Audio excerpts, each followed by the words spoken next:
We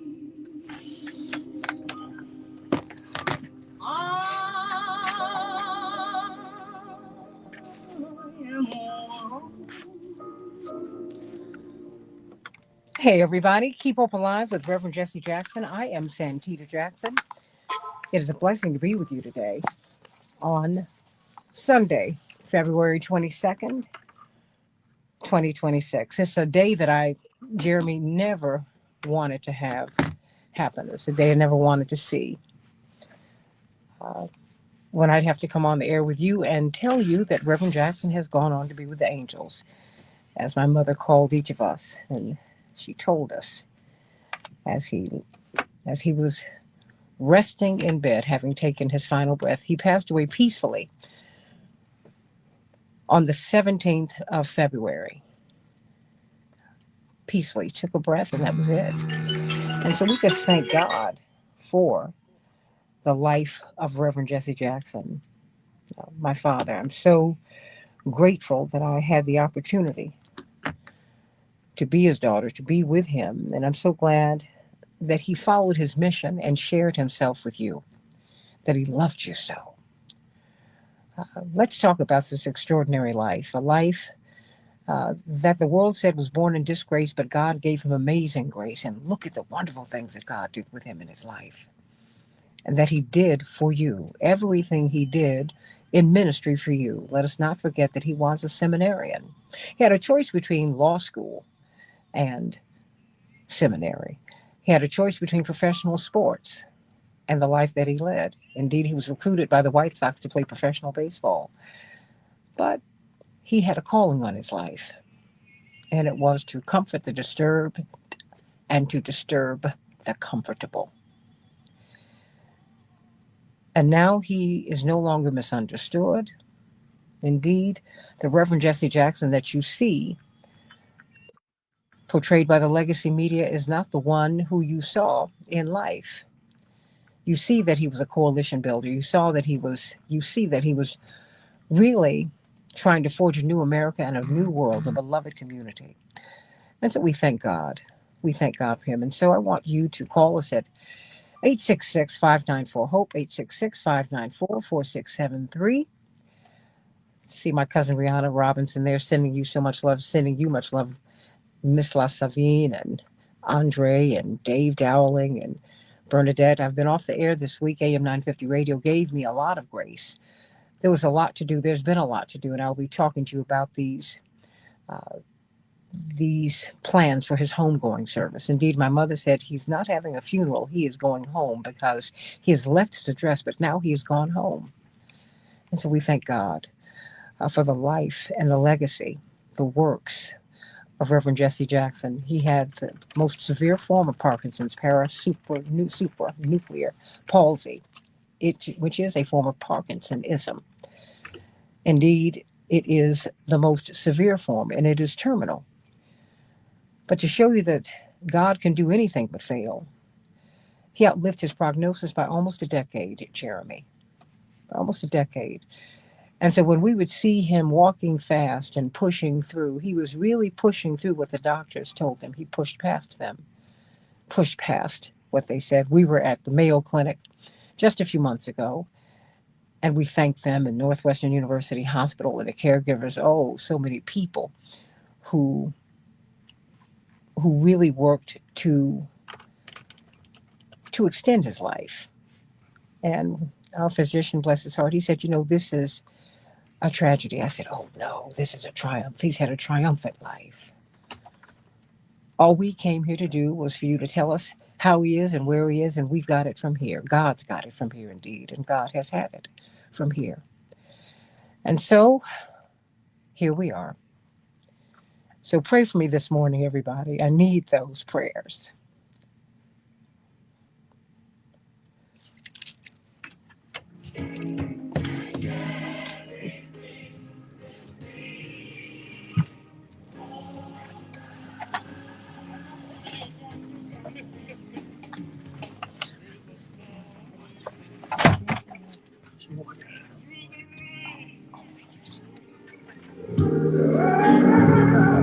Through all of your heartaches,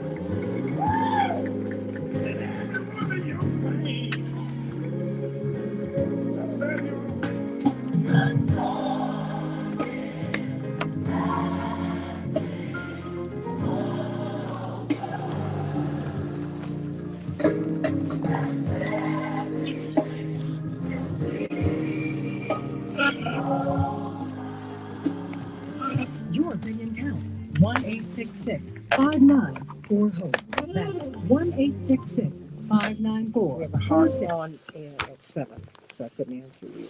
Reverend Dyson? No. Reverend Dyson, you still? You there? Yes, I'm right here. I'm right here. Okay, thank you, Reverend Dyson. I'm going to come right to you, okay? Okay, love. Okay, love you so much and thank you. Love you, baby. Praying for you. Oh, look, I'm going to be all right. I have my moments, but you know what? When you've been loved hard, you grieve hard. But our Father told us that if we did not make it, if we didn't make it beyond Him, then Okay. He would not have. He would not have done His job. So I had a present Father, and I have a present Father. So Yes, ma'am. I'm not someone who's going to meet Him someplace. I have a Father who has been with me every single day of my life, and He is today. So we will give Him honor and tribute. My honor and tribute is to move forward and to continue with this fight. So let us go. Yes, ma'am. Okay? Here we go. All right. Thank you so much. I'm good. Thank you so much. Let me just get this. Girl, I am not as fragile as it seems. I'm going to be all right. Because God is good. We're going to make this happen. But I thank you for your support this morning. Jeremy, love you, Jeremy. Hey, Jeremy. You come in just for this show? You come in just for this show? Okay. I had to figure out what studio you all were in. We're in the studio around the corner. Oh, here it is. Gotta put this thing, the battery is shot on this thing. And so we'll have Jonathan, and I'll send you Miss Phillips' number. She's need a charger? No, John. I have a charger. Oh, don't go anywhere without a charger.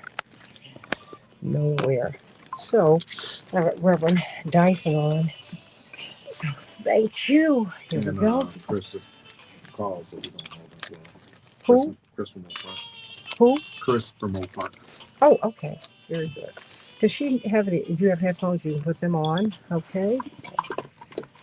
All right. Hello, everyone. Hey, Darius. Yeah. Yeah, they're supposed to be on during the breaks. So don't worry about that. Thank you so much. Hey, everybody. Like and share the show. Like and share the show. Like and share the show. We keep them on. We keep the mics on during the breaks so that people can get a sense um, of the show and of what we're thinking about. And so that is what we do. And so there's that. Okay. Hey, everybody. We are good today. We are good. Good morning, Tyra, Minister Hood. Good morning to everybody. We're going to have Abby Phillip on a little bit later. Of course, she's written a book about Reverend Jackson. My goodness, it's a tremendous book. And she wrote it just as he was making that turn. It's a dream deferred Jesse Jackson in the fight for political power.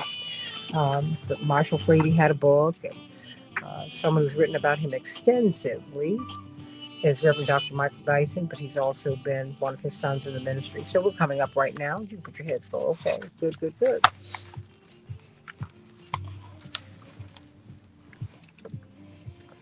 You're listening to Keep Hope Alive with Reverend Jesse Jackson. Call 1-866-594-HOPE. That's 1-866-594-4673.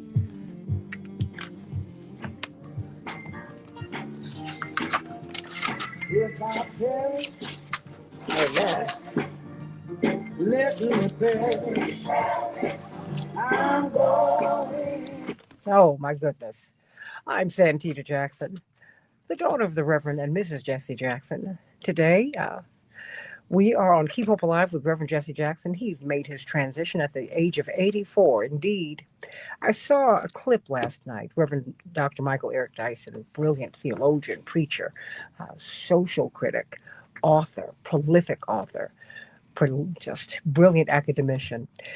Indeed, one of Reverend Jackson's sons in the ministry and sons of spirit. We are so glad that you are with us today. But of course, that is the great Albertina Walker, Queen of Gospel Music, one of the founding members of Operation Push, indeed, one of his mothers in ministry.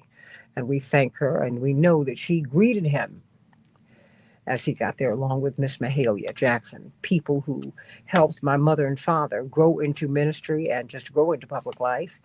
This week at Rainbow Push at 930 East 50th Street, Reverend Jackson will lie in state on Thursday and Friday. On Thursday and Friday. Why there? Because that is the house that Jesse built, if you will. Indeed, Push is the largest landowning civil rights organization in this state. And our father was on the road 5 or 6 days a week speaking so that he could pay for the building and pay for the staff. That's where his money went. Dr. King did the same thing to keep you free, because he felt that if leadership was going to be helpful, leadership needed to be free. He said, you can't ride to freedom on Pharaoh's chariot. So I send all of you so much love. We're going to be going to the capital of South Carolina, the seat of the South. Indeed, that is the state where Black people were first brought into the United States in slavery. And this son of the South, this son of South Carolina, has been reclaimed by them as their native son. And immediately following word of his transition, they lowered the flags to half staff, and they said, we want him to come home so that we can put him in our rotunda and honor him. So we thank them for that. And then we will be having a people celebration at the House of Hope here in Chicago on Friday, March 26th. And then the ministers, this cloud of clergy in which he existed, will be taking him home on Saturday morning, March 7th at Rainbow Push. So let's get right to it. Everybody call us at 866-594-HOPE, 866-594-4673. Before I bring up Reverend Dr. Michael Eric Dyson, very quickly, Chris, what's on your mind today? Chris, are you there? Hi, how are you? Good morning. Thank you.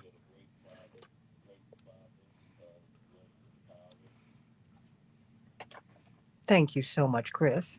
Thank you. That means so much. And we've been hearing that from you, and many people have said that you all have been so strong. Well, the thing is, we're grieving. Make no mistake about that. When you've been loved well, when you've been loved hard, you grieve hard. But our father often told us, because we dealt with the threat of assassination every day. I bumped into a clip of him having turned 50, 34 years ago, and it was an interviewer from CNN. I've got my dear friend Winona Redmond in studio with me today, and she asked, are you denying that you're 50? He said, no. He said, people in my line of work don't make it to 50. And I've buried so many of them.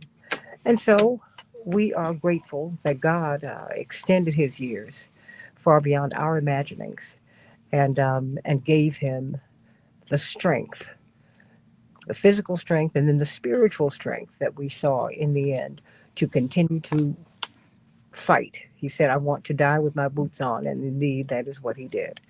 Reverend Dr. Michael Eric Dyson, talk to us this morning about Reverend Jesse Jackson. The Reverend Jesse Louis Jackson Sr. lived an epic life. A man of extraordinary intelligence, a public intellectual before that was a term. For instance, once we were driving to the airport, and I said, well, Rev, where are you going? He said, well, I'm heading to Harvard. I said, well, what are you doing there? He said, I'm debating. I said, who? He said, it really doesn't matter. I was like,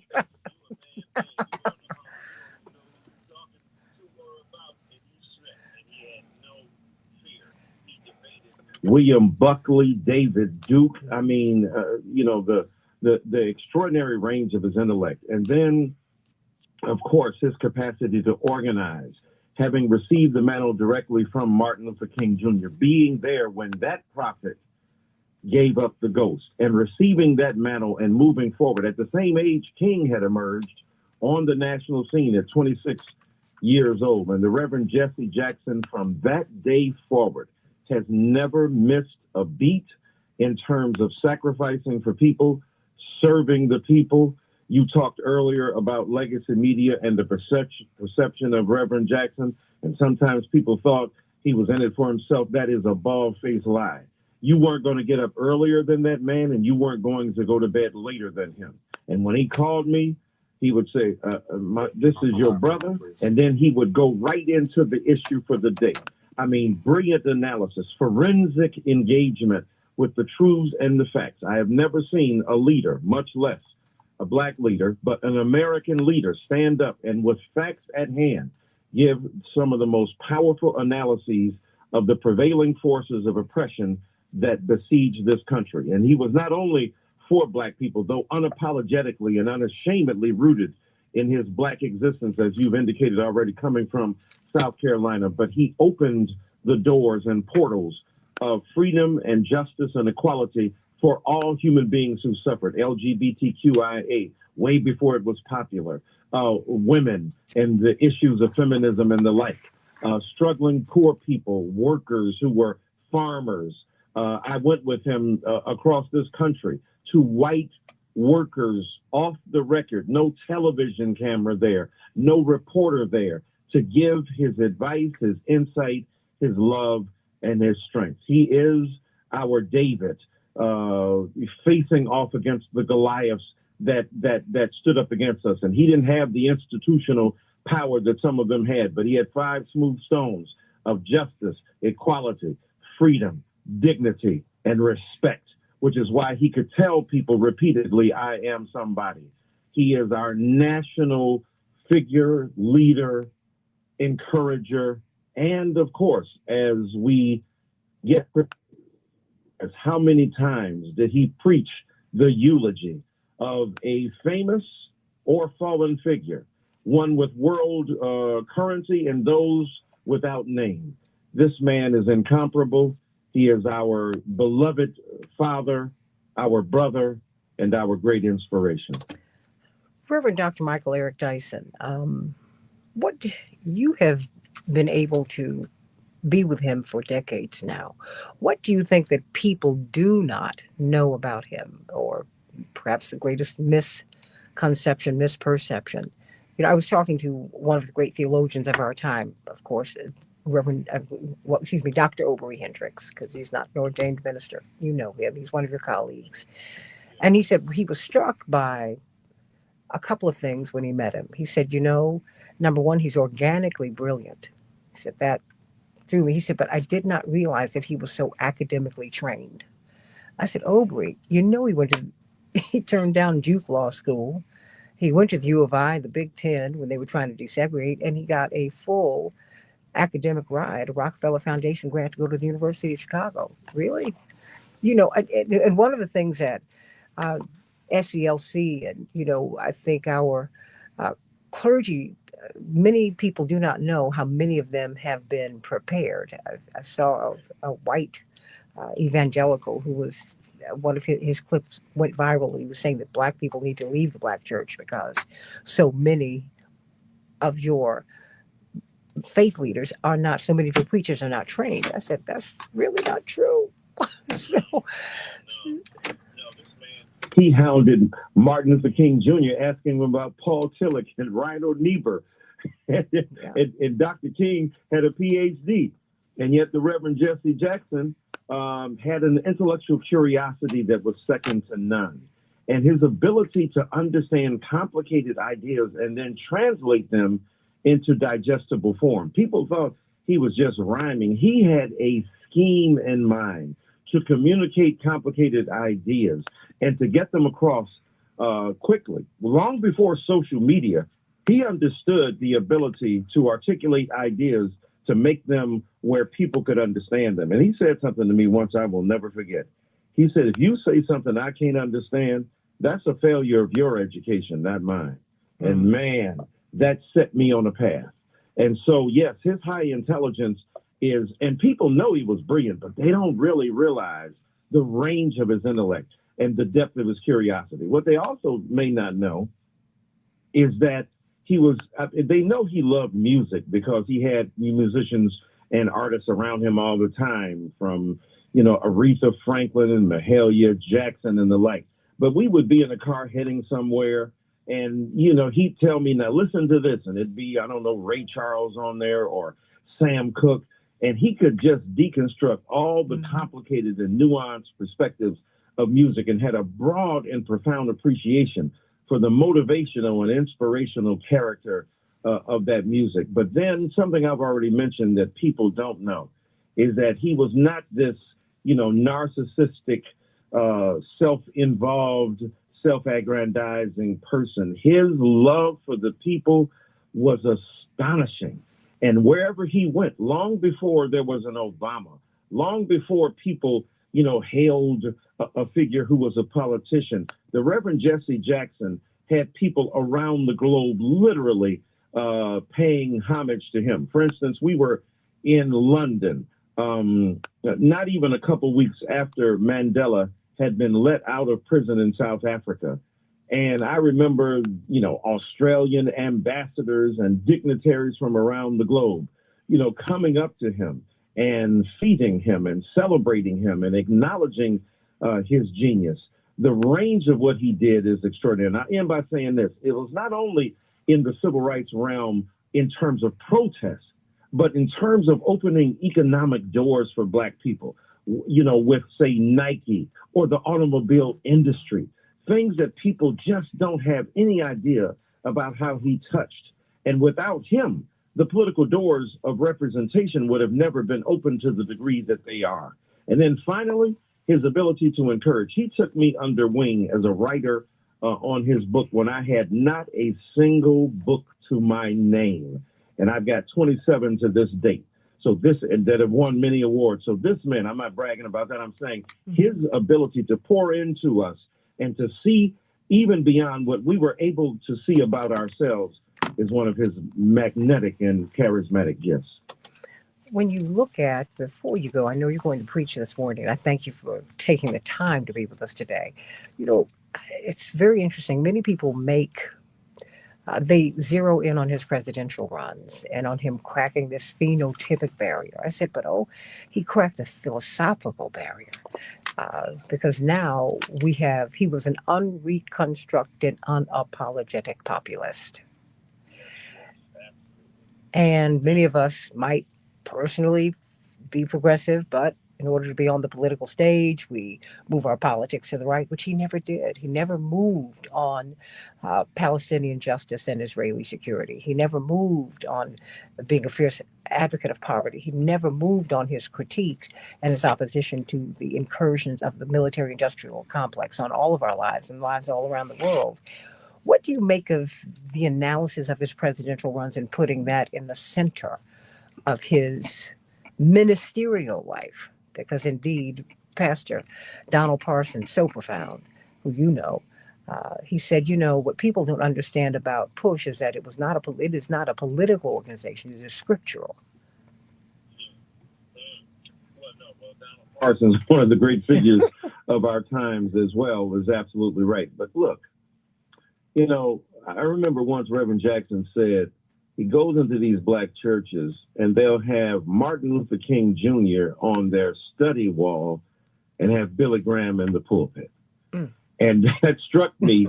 In other words, his point is that we celebrate the symbolic appeal of a Martin Luther King Jr., who was, as you said, an unreconstructed populist and progressive.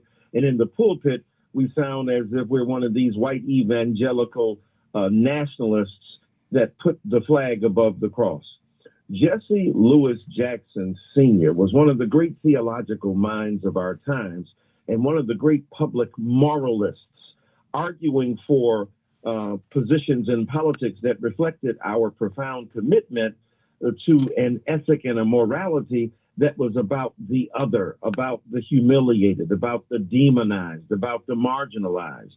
And so, yes, he never gave up on his insistence that we treat with dignity and respect those who have been disrespected and those who have been subject because of their economic or social or political or religious or, color vulnerability to the reprisals of the state. He never surrendered his consistent uplift of those people. And that got him into some kind of criticism at times, and people tried to write him off because he was out of step with, as you said, this triangulation, this neoliberal assertion that we must sacrifice the fundamental principles by which we are motivated in order to have political success. He was a populist in the best sense of that term. He was taking the impulses of the masses and then seeing them in light of the political structures and the public policies that needed to redeem them. And then at the end of the day, his consistency saw the world come back around to him. There would be no Mamdani in New York without the Rainbow Coalition that the Reverend Jesse Jackson put forth in 1984 and then again in 1988. And how he changed the rules of the game in 1988. It used to be winner take all. And then he insisted that a percentage of the votes be equally distributed among people who got at least 15% as they ran in these primaries. There would be no Hillary Clinton as the standard bearer for her party, no Barack Obama, who would have been the standard bearer for his party, and both of them being the candidates for their particular parties for the presidency, or Kamala Harris for that matter, without what Reverend Jesse Jackson did. And while he was doing all that, he never gave up on the fact that he was a country preacher committed to tell the truth about the world through the means of the gospel that he was willing to serve until his very last breath. Reverend Dr. Michael Eric Dyson, I knew you'd get it, knocking it out the park, encapsulating Reverend's life. Yes.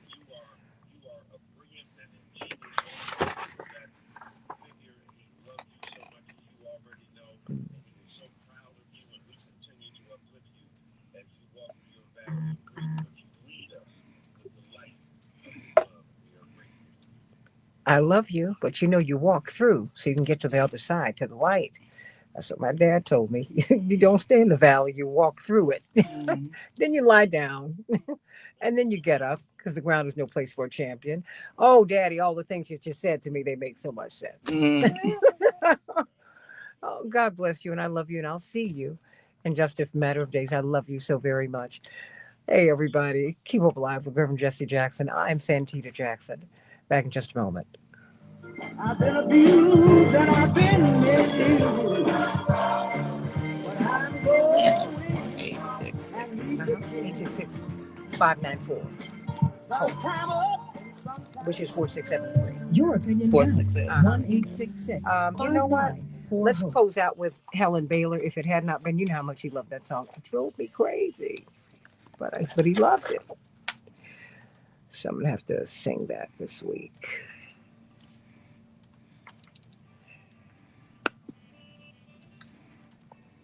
Oh, bless your heart. Thank you, Kevin. Thank you all for these wonderful expressions of love. They have helped us so much this week, I can tell you that.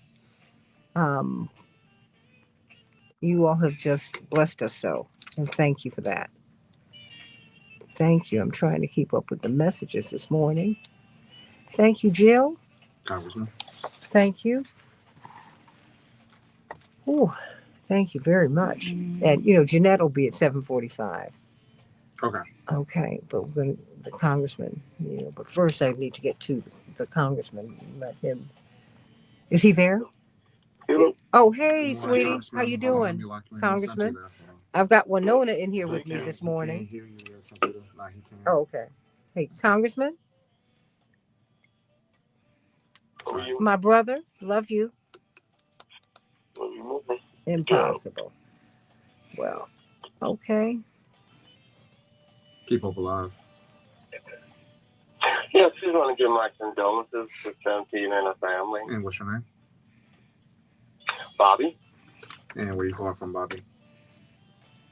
downtown LA. Okay, that's All right, wonderful. hold on, Bobby. Thank you for this. Keep hope I alive. love these. Hello, yeah, Thank you for Fred this. from Los I love Angeles. You these. take my call? Hold on, Fred. No, Okay. I'm good. Okay. I'm okay. Thank I'm you. sure I'm okay. I'm gonna be all right. I appreciate it. I appreciate the support more than my girlfriend. Good One of my morning, best Anita. friends is a psychiatrist. She called. I spoke to her last night. Good morning.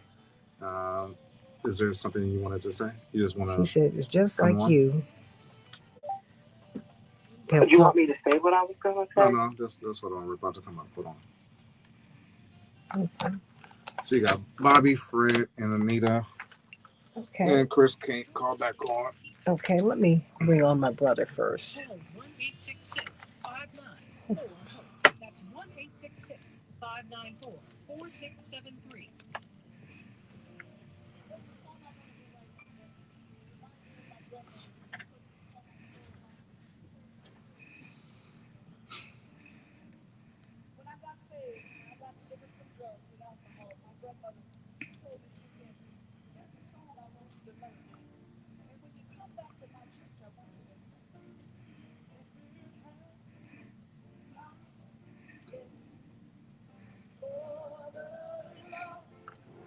On my side, tell me where would I be? Where would I be? Hebrew Alive with Reverend Jesse Jackson. I am Santita Jackson, and we are continuing with the work. Our father, Congressman Jonathan Jackson, made his transition early the morning of February Not 17th. Congressman. Reverend. Not Congressman. Yes, Congressman Jonathan Jackson, sending you so much love today. Just saw you a few hours ago. And of course, our father made his transition just at early in the morning of February 17th. And it was a day that we were anticipating. You know, you're prepared, but you're never ready. But we've been so blessed, been blessed to be with each other and to have had the love of so many people. But to have had a present father, what a gift that has been. What's on your mind this morning, my dear beloved brother? Santita, thank you for standing in Dad's rightful place and having been beside him for these 20 plus years on giving information out every Sunday morning to so many people across the country and the platform. And you are right where he planted you. You're doing what he would have wanted you to do. And if he were alive today, he'd be right here, right now. I just want to say thank you to everyone that's been so kind and gracious with their prayers, thoughts, and all the love they've expressed. You know, I reflect on February 17th, and I remember a story Dad and I had talked about that on President's Day, of course, he would always look for all the details and history and everything. So I kind of smiled and laughed.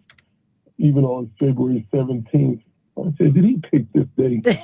Because Frederick Douglass, his mother, his only memory of his mother is her calling him his Valentine. So, of course, being born into slavery, he didn't know his birthday. And after he was able to become literate, he just chose a Valentine's Day to be his birthday because that was his only memory of his mother. And I said, you got a way of tying history together, Dad. What a blessing! What a blessing! What if you know, it's hard. People ask us. You know, they've asked us throughout the week. You know, can you choose a memory with your father? I'm like, really? He was present with us so much. I can't just choose one because he was with us all the time. He was very intentional, uh, Jonathan. Uh, about being with us. He said, I can't give you presents, but I can give you presents. And that is what you will always remember and carry with you. Your thoughts? This morning I thought about it. I'm like, why am I hurting so much? And of course, it's natural to grieve your father. And then I said, I just need to reflect upon it. I lost my political leader. I lost my father. I lost a friend. I lost my freedom fighter. I lost my reverend.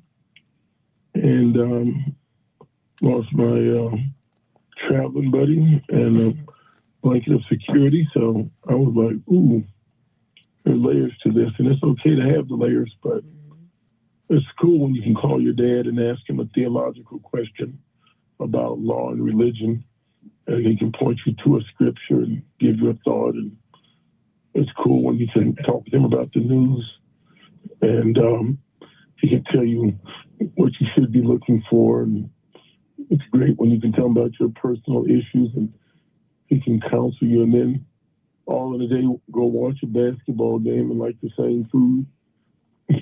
So, and the country lost a gift, and the world lost one of its best soldiers, and the ministry lost. So a lot of people lost a lot in just one person. But grateful to God that He came this way, gave us life, and gave the world love. Amen to that. When we look at his life, the legacy media, the legacy media are treating him very differently today than they did even the day before his passing. What do you say about that? Oh, they know better. So oftentimes they get caught in, how do you sell commercials and ads saying that someone's great? It doesn't. They have to create a tension, a controversy, have to create a villain to have a story. And the black community has always been at the forefront of being the whipping board, the scapegoat, get disproportionately blamed for everything. But if you look at the full measure of the man and having brought back hostages without a government portfolio, having registered millions of Americans, having fought for the least of these, it's the embodiment of the scripture and the embodiment of being a truly great citizen. Remember, Dad also told me he had one regret he had is he wished he had gone into military service at one point. I said, when could you have done it? He says, I just couldn't have time-wise otherwise. But it was extremely patriotic. I think people would kind of miss that. So even when he went overseas, that was really like to bring back hostages in the spirit of our grandfather, Charlie Henry, and the spirit of his generation, what's called the greatest generation. He wanted to do something noble to serve his country in a very demonstrable way. And so, he did that as well. I mean, the Secretary of State and the Minister of Defense and all these people could not help, could not rescue our own soldiers, and he did. Quite a remarkable achievement. Congressman, much has been made of the fact that he is going to be honored in his home state, lying in the rotunda in South Carolina, Fort Sumter, indeed the first state that the first auction block of our people was in South Carolina. And then some people have made some hay about Speaker Johnson denying Reverend the opportunity to lie in state or lie in honor in the Capitol. Why don't you compare and contrast the two? I would probably, Santita, just speak to, I'm honored to be heading to South Carolina, and I saw with Governor McMaster, and he was gracious and kind, and the state reps, and so there's a lot of friends and loved ones in South Carolina we get to visit again, and for my father to start, our father to start in South Carolina. The signs were on the front lawn of the Capitol, said no blacks, no Jews, no dogs, and couldn't get that close to the Capitol. The Jim Crow South that he grew up in, where he couldn't use a water faucet at a public park, couldn't use a public bathroom, had to go to the colored sections, and that's the America he grew up in, and that's the America he fought to change. And for now, the son of South Carolina to be honored and given this high honor to be under the rotunda in South Carolina is truly be an honor. I'm so appreciative for it. South Carolina, first state in the union to succeed from the union, first state to have auction blocks, first state to build a military installation across the street from a black church of Mother Emanuel, the first state to ban African Americans from being able to go to school in the Act of 1740. Just all these horrific things, and now to show you the redeeming qualities of life and the change that he helped bring about. And you look up in 1984, that same state delivered him the Democratic primary victory win in 1984, 1988. That same state, although I disagree with the politics of Tim Scott, they did put an African American in a U.S. Senate seat at same state. Put an Asian woman in the governor's seat at same state. Has grown, has the only growing economy in the entire nation at this point of its GDP. That same state has so much to celebrate, and Dan's coming home. Amen to that. What do you think people don't know about him? He was a force of nature. He gave his full measure. There is Elijah in the Bible, and then there is Elisha. And he just asked for a double portion of that goodness of Elijah, and the good Lord blessed him with it. So he oftentimes told he was a long distance runner. Doing this kind of work for 64 years is phenomenal. For 64 years. He told us he wanted to die with his shoes on. He told us he wanted to wear out, not rust out. He was very intentional about living. So he had an indomitable spirit and such compassion. It's almost like a boxer would tell you Muhammad Ali was too good looking to be a boxer. Too articulate, too good looking. And Dad was a tall and a big man, but also was very much an intellect. And so, most times you see bigger people, that have just brawn, but he has brain and brawn. And just a loving man. Never gave up on us as children. And that is true. It's when we were at our worst, he was at his best. I always say that on my worst days, he always made me feel like I was the best thing that ever happened to him. And I know you had that feeling too, Jonathan. When your back was against the wall, he was up against your back, pushing you forward. Be associated with everything you just said. That's the highest honor I could say. When we were at our worst, he showed us his best, that never raising a voice, never anything like that. If there was something going wrong, he had the attitude. He had to love it out of us. Mm-hmm. He had to love it out of us. You know what? I've got Reverend Jeanette. Yes. Well, he told me that too. He told all of us that. Like, no, we're going to get through this. well, you did.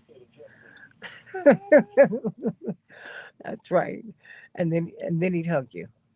So that's. Well, see, that's what happened to the boys. That didn't happen to the girls. So, Jackie and I didn't have that experience. He just thought that we were crazy. Yes. Okay, sweetie. I love you so much. What would you like to say before you go?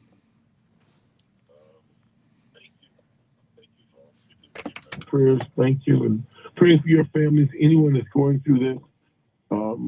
We've just gotten to the point where many people have already been, and now I better understand them. look of sadness in people's eyes that miss their mother, their father, their brothers. We've never had any of these losses before.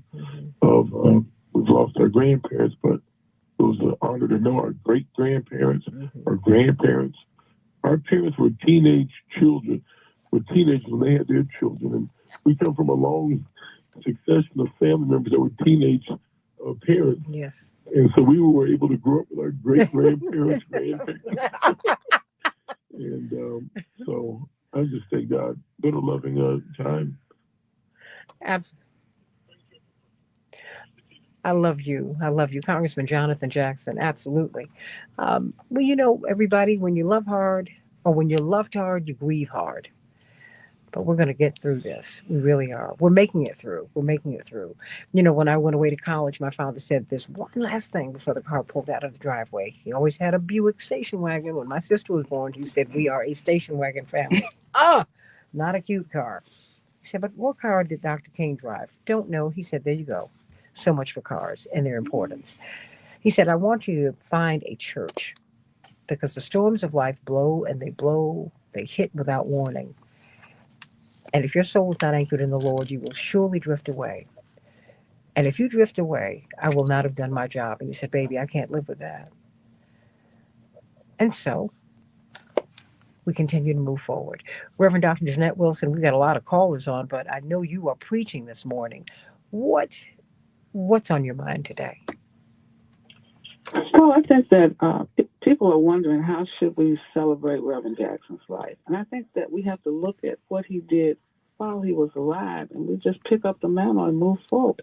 He registered more voters than any other person, individual person, and any other candidate for president. We need to register every eligible voter all across America. That should be something every faith leader, every teacher, everybody, all across America. We're going to increase voter registration. And the second thing, we must increase voter turnout in the midterms. It's not like the midterms don't matter. They do matter. You're electing every member of the United States House of Representatives. Those seats are up this election. The state legislative bodies are up. Your county commissioners, some of them are running for office. You have to look at every level of public policy, elected officials. We must turn out and vote. And people say, "Well, I don't know what I'm voting for." You're voting for lower property taxes. You're voting for a restoration of SNAP benefits. You're voting for funding for public education. You're voting for better health care. And you're voting for different prices in the grocery store, because all of these people at varying levels have control over your rights. And we have to make sure that we understand you're not just voting for people because you like them. You're voting for people because they will do what is necessary to protect and preserve or restore the rights that you need. You're voting for their local elected officials because they have the most impact on your life. In some places, state's attorney candidates are running. We have more people in the criminal justice system as African Americans than any other race. You need to vote for somebody that's not into heavily prosecuting and incarcerating, but those who are trying to make sure we're lifting up. You're voting for people that are going to maintain state budgets that will encourage investment in education, reducing the cost for individual students. That's one of the things that I... Well, amen. I mean, and Reverend Wood makes his transition in the middle of Black History Month as we're getting on our way to Selma. And he was always very intentional. Jonathan said, "I think he chose the state." Here we are. Oh, here we are. But we thank God. We thank God for the life and works of Reverend Jesse Jackson. And we thank God for you. And as so many of you, hundreds of you, are tuning in, sending messages this morning, I want to thank you, particularly on behalf of our mother. Our mother has been with Daddy since 1961. We would always celebrate their anniversary on December 31st. And about 10 or 15 years ago, my father said, no, you need to tack on a year. You're off by a year. I'm like, no, you were married in 62. He said, no. Marriage begins before the church, divorce before the courthouse. Your mother and I have been together since we met. Indeed, the day that he met her, as she was walking across the North Carolina A&T campus, the guys were sending out their wolf whistles because my mother and there were some beautiful women on campus. My mother tripped in some muddy water and she was furious. She said I'd saved all my money to get these shoes and I had my tight little skirt on with my belt because this was the 60s, everybody. Jane Mansfield, Marilyn Monroe, within reason, of course. And he shouted at her, or shouted to her. He said, "Oh, girl, don't worry about it. I'm going to marry you." And he did. So there it is. He befriended her best friend and worked on working it out with her. And they have worked it out for 65 years. And our mother was faithful to him to the end in days sunny and not so sunny. She was always with him. They drove into Chicago on a wing and a prayer. Me and on their left, my mother was carrying my brother Jesse. They had no money. And she looked up at these tall buildings as they drove into the city and she said, "Jesse, what are we going to do? How are we going to make it in the city? Will we get to know anybody?" And he looked at her in a car that had just broken down on the Pennsylvania Turnpike. And he said, "Baby, we're going to make it. We're going to work hard and we're going to be all right." Oh, just praise God. Let Danny Bell take us out.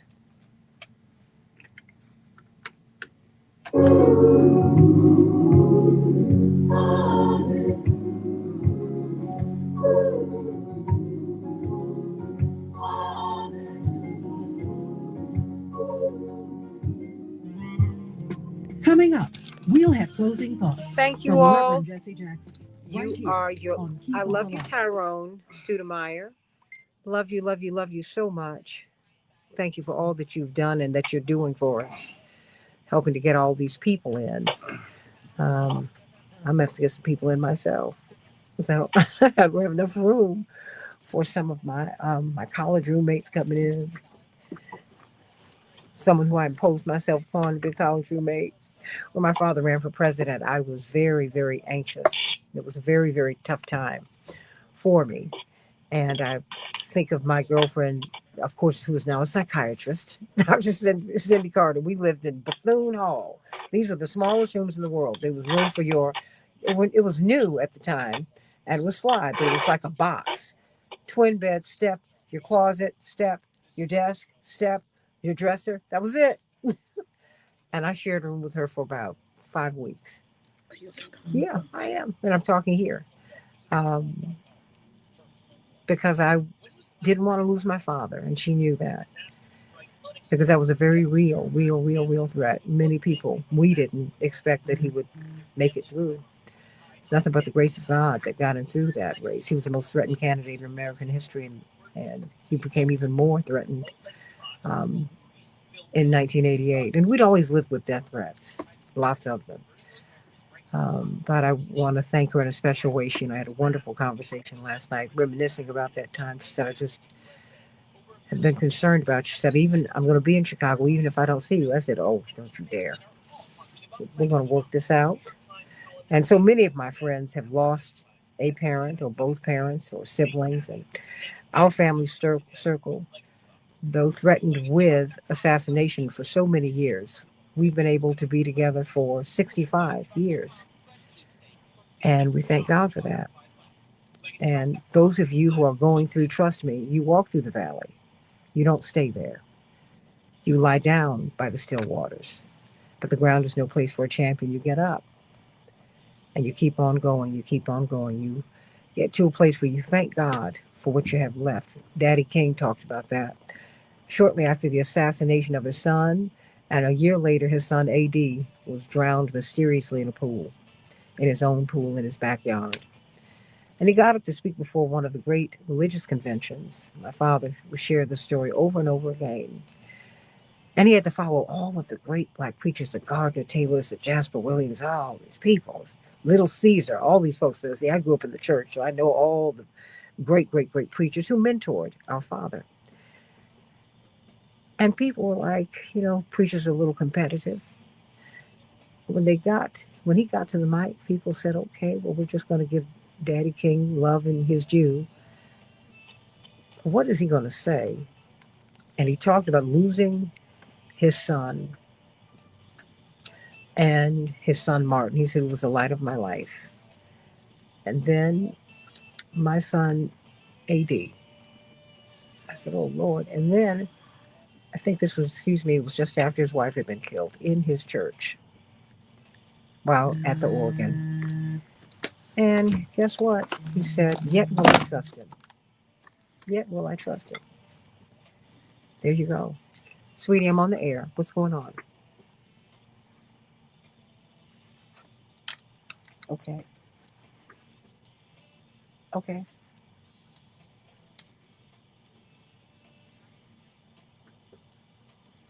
Okay.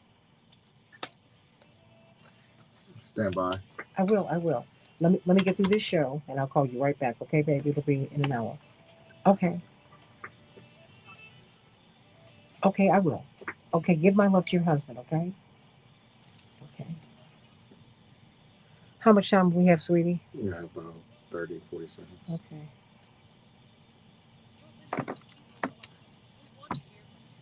That was Come up in perfect. 5, Well, 4, 3, 2, 1. Hey, everybody. Keep Up Alive with Reverend Jesse Jackson. More reminiscences about Reverend Jackson. Call us at 866-594-HOPE, 866-594-4673. And let's talk about Reverend Jesse Jackson.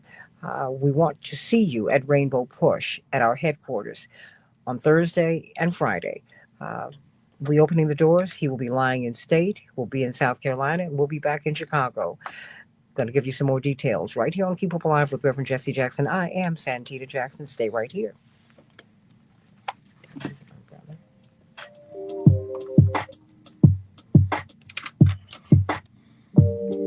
Thank you for listening to Keep Hope Alive with Reverend Jesse Jackson. For more information on upcoming shows and guests, please visit our website at I need to send you her number. I'm sorry. keephopealiveradio.com. Okay, let me send that to you right now. Is Dr. Wilson, Reverend Wilson, staying on? She did? She's still here. Okay, I thought she was going to be leaving. That's. You can talk to her. She can hear you. Well, I can't do it right now. Let me send you Abby's number. Yeah, but yeah. So let's here call her right now. Thank you so much. Hey, Yusuf? Great, honey. I'm on the air. What's up?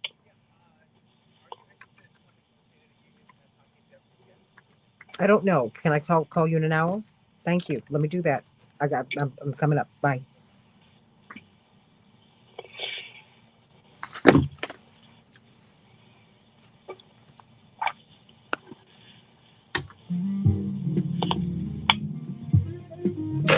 Hello. Hi, good morning. Abby Phillips. Hi, good morning. This is Keep Up Alive. Let me mark your name with Santita. Hello, please. Okay. Sorry, Good morning and Oh, welcome to Keep Abby, Hope it's Alive Santita. with Reverend Jesse Jackson. Hi, Santita. Hey, how are you? I'm doing Thank you. well. How are you? I am. You know, all things considered, I'm doing well. God is good. Reverend Jackson No, live, God is call good. toll-free, God is good. 1-866-59. God is good. That's God is good. Thank you for having me on this morning. I appreciate it. No, I appreciate you. Thank you for making the time. I know you're very busy. One moment, please. We're going to come on up. Let's find Aretha. The same song? No. That's the only song I really have. Precious Memories. Do they have from Amazing Grace? I don't think I have Precious Memories. I'll look.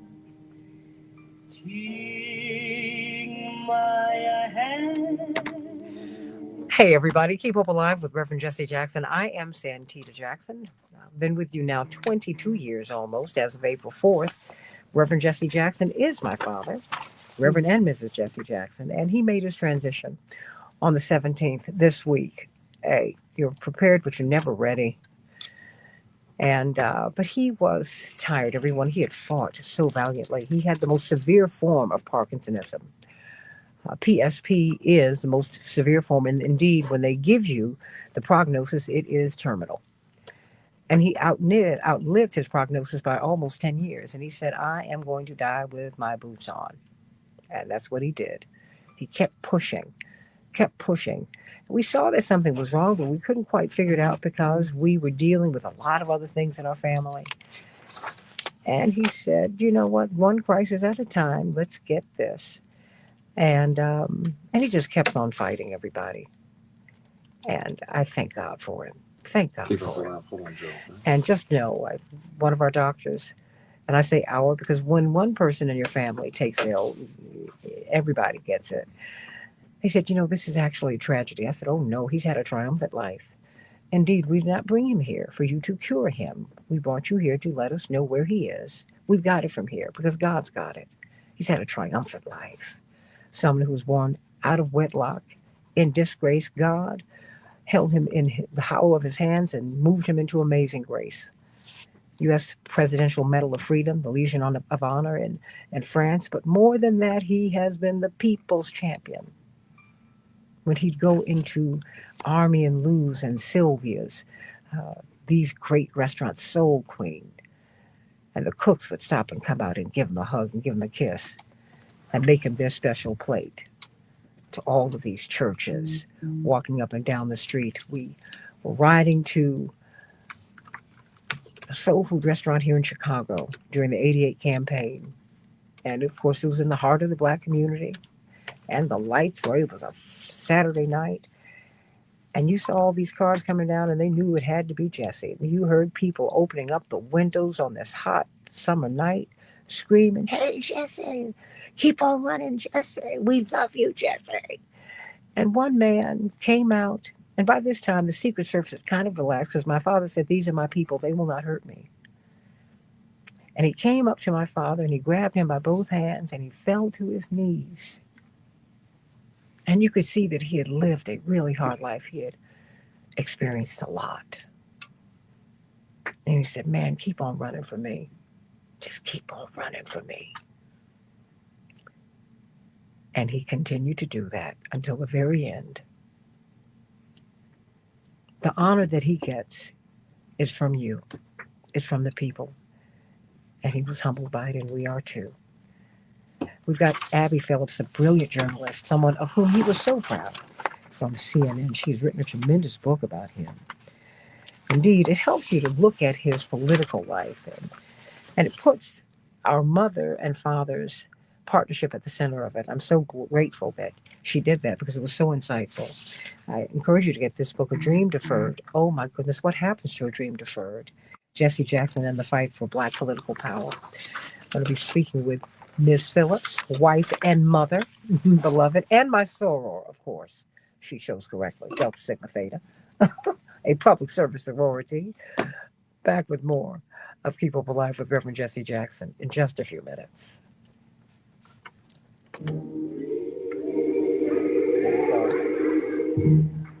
There you go. That's it. That's it. That's it. Stay right there.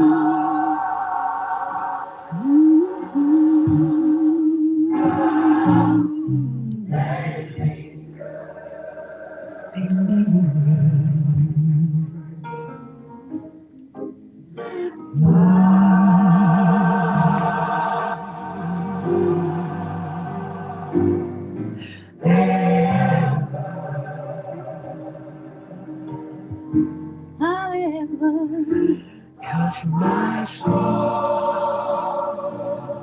love the soul.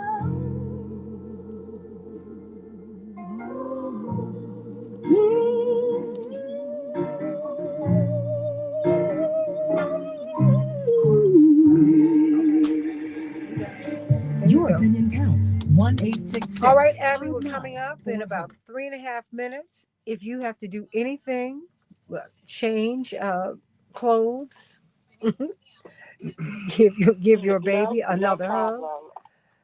My mother wants to know when you're going to have another child. That is not my business, but that is her charge to you. She said she can't just. We are working on it. There you go. She said she can't just have just one. You tell her that. She's got to have a lot of kids. I said, oh, Mom. We are working on it. Yeah, it's been a busy few years, I'll tell you that. I know, but she says, God's timing is God's timing. Well, look, I'm not mad at you, but she said that's what she wanted me to tell you this morning. She's got to have another baby. That's it. But thank you so much for being with us. Oh, well, my mother feels it. My mother and father felt that you needed to repopulate the earth. I remember when she told us that she was having, well, Jackie, and we were already 4 kids. We were like, "What? Right. You gonna have a what?" I said, "Well, Well, oh, I'm one of 6 too. Oh my gosh.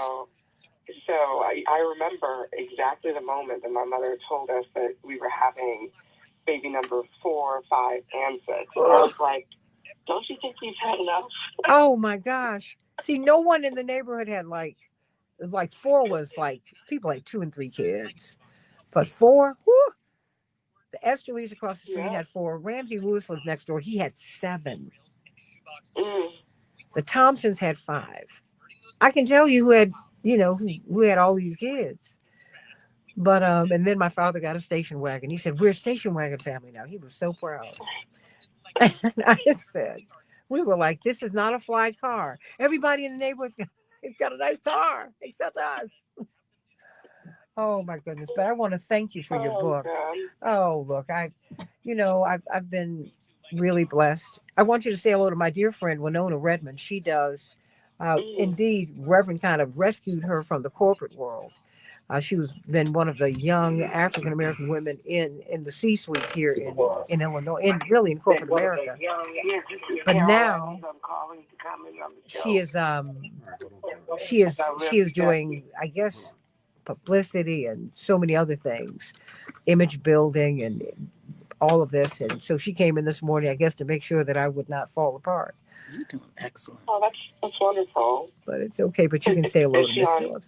She's right. She's on right now. She's sitting. Well, she's just sitting here. She's not going to be on the show, but she's sitting here. But you can say, I wanted her to say hello to you because she's. Hey there. We do a lot. She's not. It's so nice to meet you virtually. I'm sure we'll have a chance to over the next. Hey there. You put it on the mic. Hey there. We do a lot with NABJ too, Abby, and we're so happy with all that your book and everything. Yeah, so thank you so much. I mean, thank you for saying that, and thanks for everything that you've been doing. I know that the family needs it right now, all the support that they can get, so it's appreciated. So thank you. They are a blessing. He was my big brother, and everything I did in media, especially, he just gave us the way. Yeah, well, he had it was almost like media was his second love. He would watch CNN closer than my own mother. Yeah. Abby, I say he's a journalist too. I know. We gave him the Lifetime Achievement NABJ Award, and I say he's a journalist. He was a master journalist message. So it's Santita. Yeah, absolutely. You still have Chris, Bobby, Fred, Joe, Santita, that opening was so beautiful. Okay, tell them I will be coming to them. I just need to get through this with her. Coming up in 30 seconds. Okay. Okay, we're coming up in 30.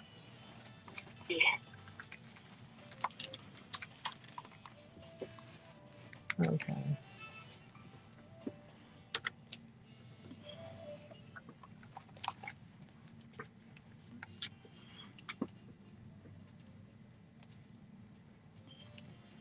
You're listening to Keep Hope Alive with Reverend Jesse Jackson. Call 1-866-594-HOPE. That's 1-866-594-4673.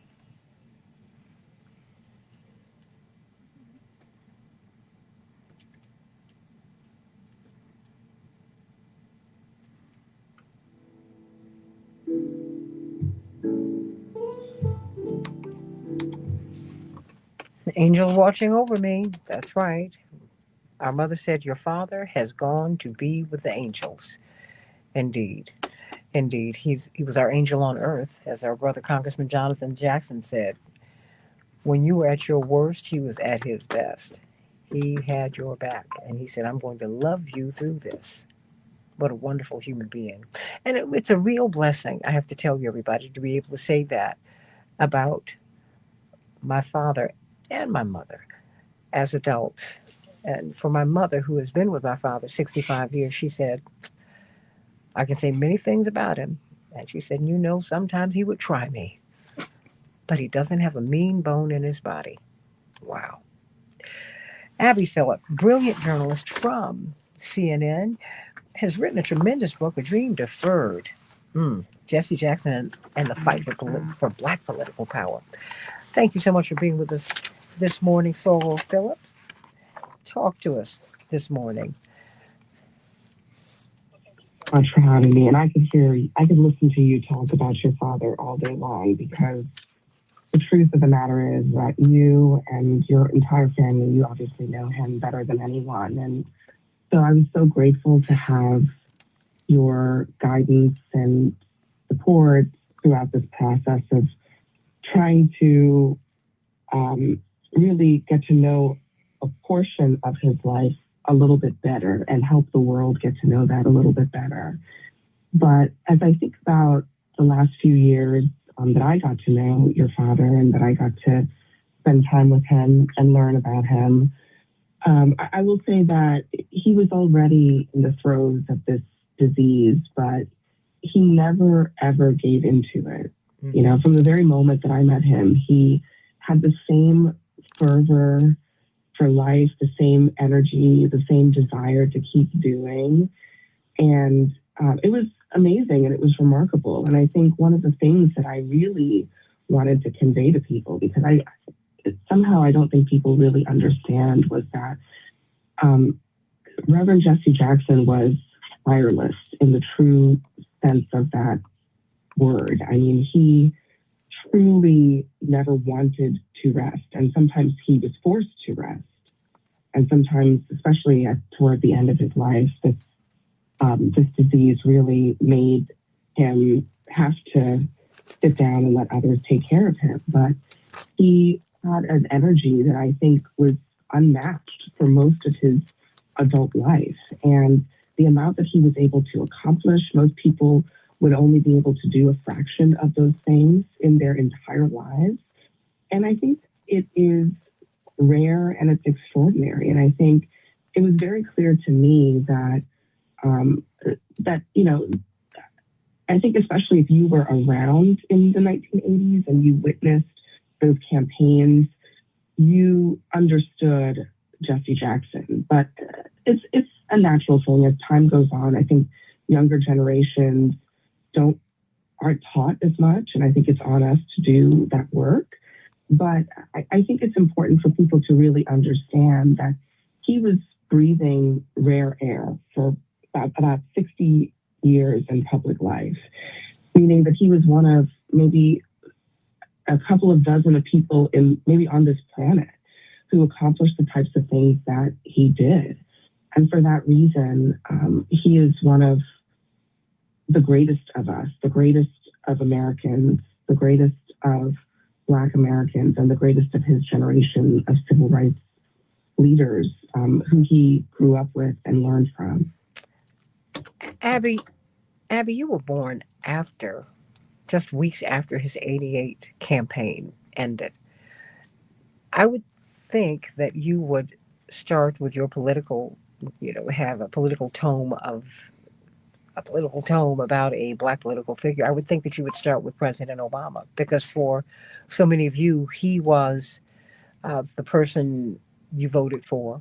You know, the first person I voted for was Reverend Jackson, and people of my generation, and the curiosity has been about him, understandably. Why did you go back to Reverend Jackson? I always found that to be curious. Yeah, I mean, for me, this is about making sure that a chapter of history is properly documented. And, this is not to say anything about President Obama. I think there has been a lot written about President Obama, and I think that there is, I think it's relatively easy for people to put him in the proper context. But there was something that, as soon as I started looking a little bit into this question of what is really Reverend Jackson's legacy and what impact did it really have, it became really clear to me that there was still a need for history to put him in the proper context, to properly acknowledge what he contributed. Because, and this is really the premise of the book, because if you had just written about these campaigns in 1984 and in 1988, I think you would have missed the context. You would have missed the fact that in the decades that passed, his legacy grew richer and deeper and more meaningful and more significant.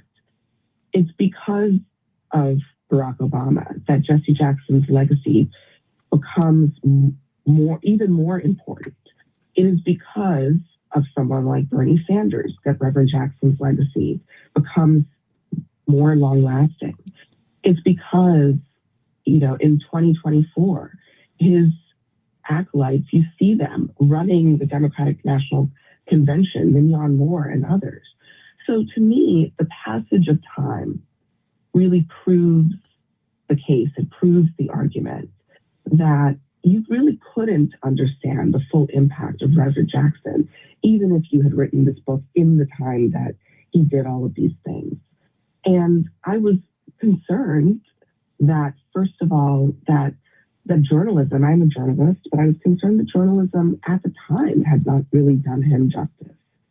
And that there was a real need to go back and really dive a little bit deeper, unearth some of these stories, and more importantly, talk to people who were there, who were alive while they are still with us.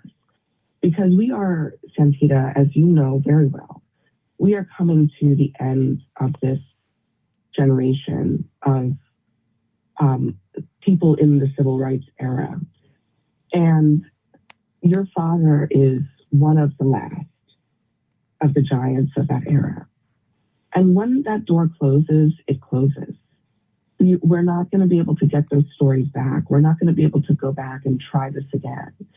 And so, as a journalist, as somebody who believes in history, who understands how important it is, we have to take it upon ourselves to make sure that those stories are told, because no one else is going to do it for us. There's so many people who want to write Reverend Jackson's legacy and call him all sorts of different names and characterize him in all sorts of different ways. But it was important to me to really look at it from a different perspective, as a Black woman, as a journalist, and frankly, as somebody who I wasn't involved in the 80s. I wasn't a journalist at the time. I wasn't close to your family for most of those many decades. And so I actually view that as something of a benefit in this particular situation, because I was able to come at it with fresh eyes and really look at it as an outsider and try to convey what I think is as true as I can, what is as true as I can decipher. And some people really need that. They want to feel like they are hearing it from somebody who doesn't have skin in the game. And if coming at it from my perspective helps them do that, that's great. But I also think that history requires this. And I didn't think that anybody else was going to do it. And so, it was, in a way, sometimes things in hindsight can seem more, they take on so much more significance in hindsight. I don't think I knew at the time when I started this project that it would come at this particular time.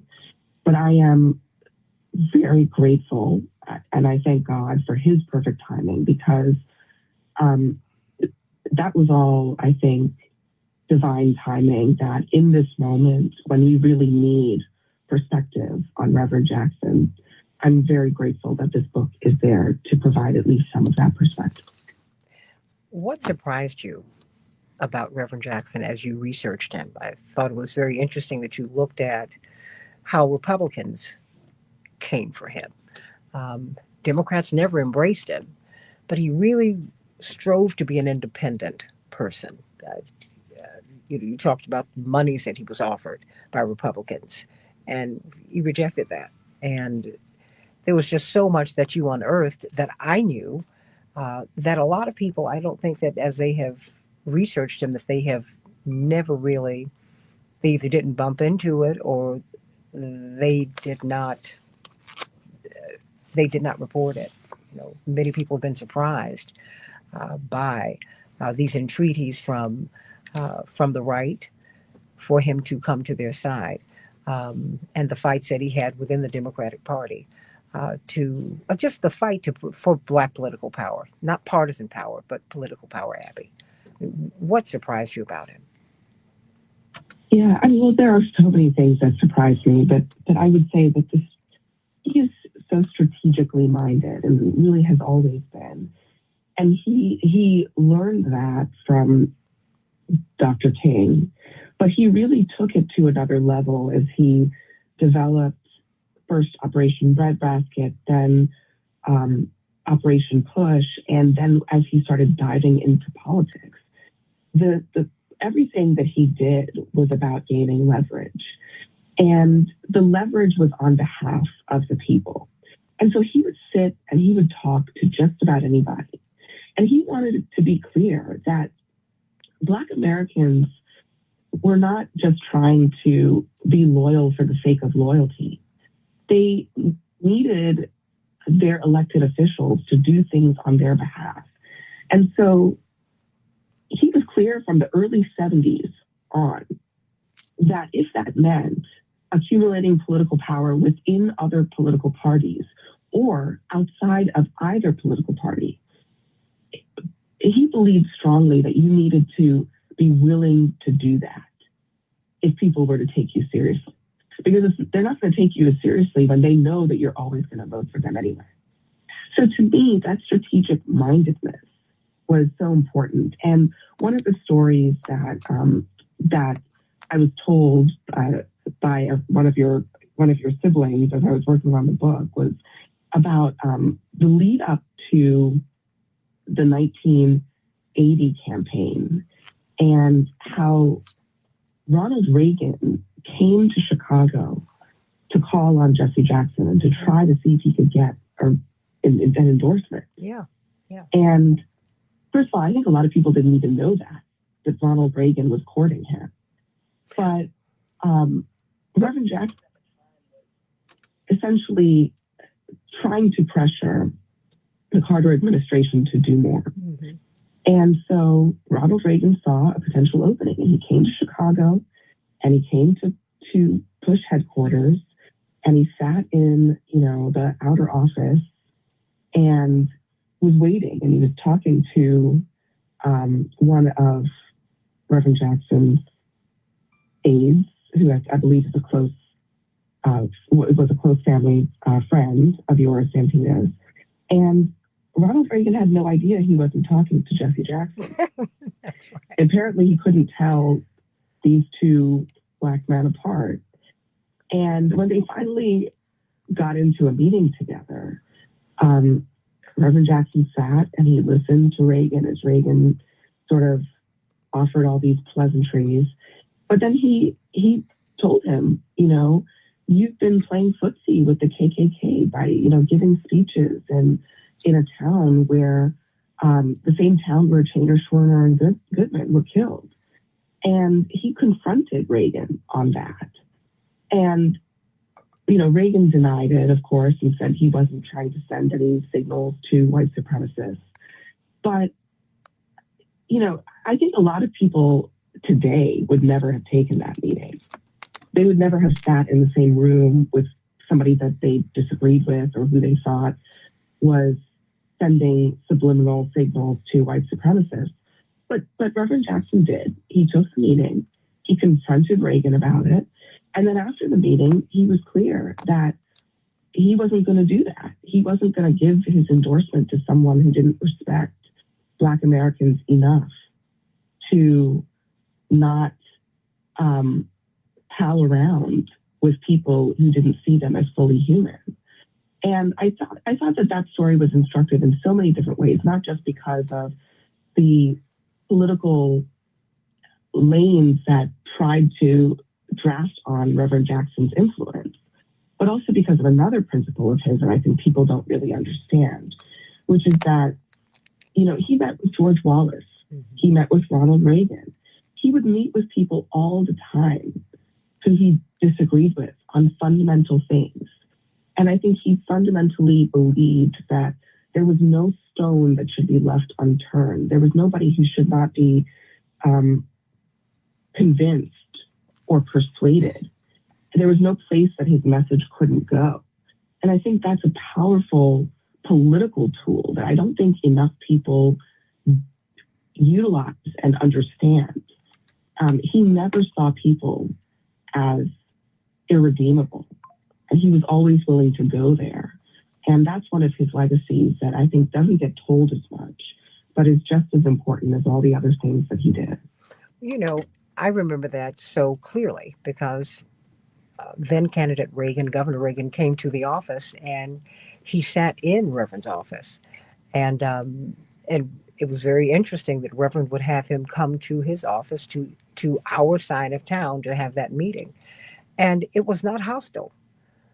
But one of the things that President Carter understood about Reverend, he said, because Reverend was one of the few, I guess, very well-known Black leaders who did not run after President Carter and give him an endorsement in 76. Their relationship grew over time. And he said, one thing I will say about Reverend, he is willing to live for or die because of his beliefs. You know exactly where he is. He said, and I can't help but respect that. And so I've got about a minute and a half here. It belongs to you, Abby Phillip, the author of A Dream Deferred. Oh, my goodness. I almost want to cry today. Jesse Jackson and the Fight for Black Political Power. What would you like to say before you go, Abby Phillip?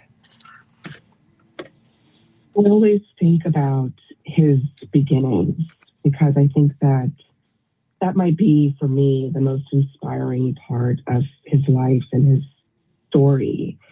And, this young man from Greenville, South Carolina, who could have been absolutely nothing. He could have just stayed exactly where he grew up, in a small town, in a 3-room house. He could have just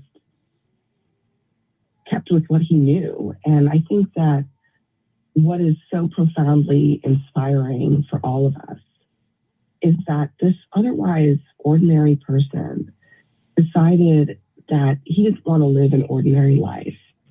And at every possible opportunity for 60 plus years of his life, 65 years of his life, he always chose to get up, to make himself uncomfortable, to rise out of wherever he was, whatever the status quo was, and do something. And perpetual insistence on acting and doing something and not. Abby, that's the last word. Keep hope alive. Can I speak with you? Abby? Your opinion counts. 1-866. Abby, you are just an absolute gem. And I thank you. I thank you. Thank you. Thank you. Thank you so much for having me on. Oh, look, I told you we're actually going to launch a podcast for this show. And I'd like to have just a little bit more time with you. Because we're going to be because I have 20 years of his. We've been doing the show 22 years, but really a couple of years ago, it became very clear that he would not be able to continue speaking. Yeah. And, I've been writing the show and producing it anyway. So, he wanted me to continue with the work. And I'd love to talk with you about what you've seen, because we have been trained to talk with everybody. You see, Jonathan is the co-chair of the National Prayer Breakfast, and he got a lot of grief for that. And and he just said, "Look, you gotta take the fight to these people." And he did that. And I don't know if you saw his prayer that went viral. Millions of people saw it. I did, yeah. And it's just what you do is you've got to lead. You've got to have the fight. You got to have it. But I thank you because I've always admired. I felt your objectivity, your brilliance. Absent the book, I always felt that you were going to really walk down the middle. I mean, because really, we've never asked for a break. We just asked for fairness. And so, thank you for the work that you do. Thank you. And I will.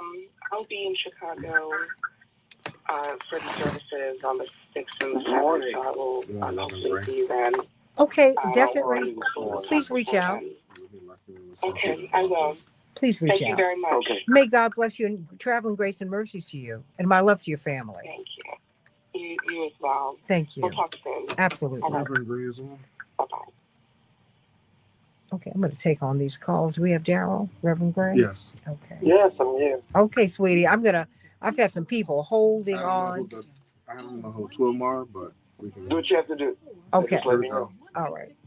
Okay. Let me know. Let me see who we have. I don't. Okay. We have Bobby, Anita, and Oh, Carol. wow. Okay. The other 2 I don't know yet. Okay, sorry. Hey, everybody. Keep up alive with Reverend Jesse Jackson. I am Santita Jackson. We're reflecting upon Reverend Jackson's magnificent legacy. We've heard a lot today from Abby Phillip of CNN. Of course, she has a tremendous book, A Dream Deferred. It's about Jesse Jackson and Black political power in America. I encourage you to get the book. It's very, very interesting, very insightful. I would also ask you to join us on Thursday and Friday at Rainbow Push at 930 East 50th Street, where Reverend Jackson will lie in state. Many people want him to lie many places, but we want to be at home. And so we hope that you'll come to 50th and Drexel, a building that we marched in. It was firebombed the day that we marched in. Such was.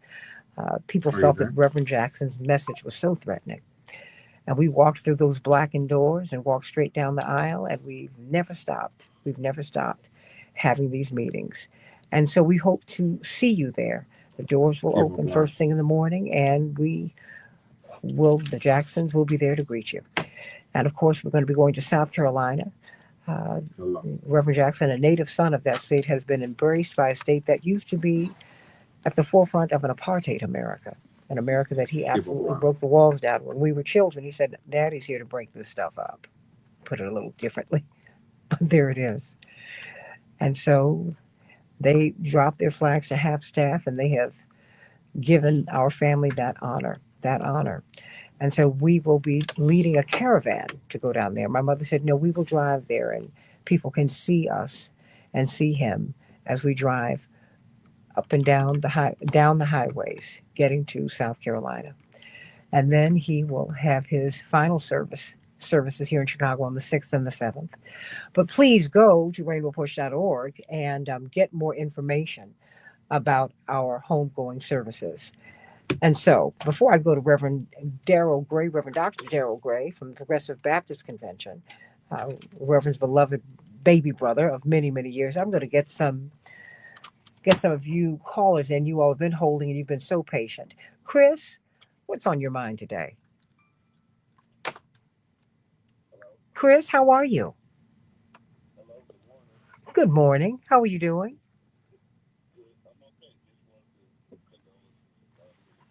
Thank you.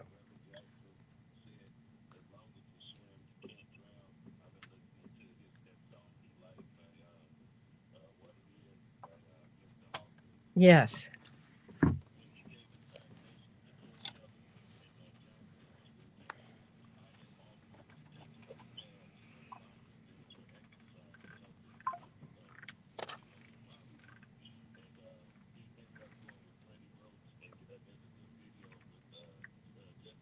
Yes.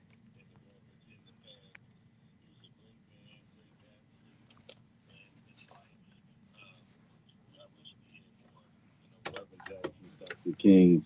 And in closing, if you keep in score, he did more better than he did bad. Great man, and love to the family, to your mom, and thank you very much. Well, thank you very much.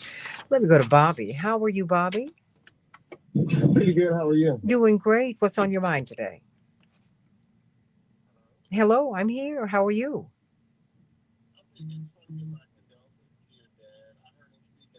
landmark, October 16th, 1995. He gave a great presentation. He's a great man and a great human being, just like the rest of his family. You are very, very kind. Keep up alive.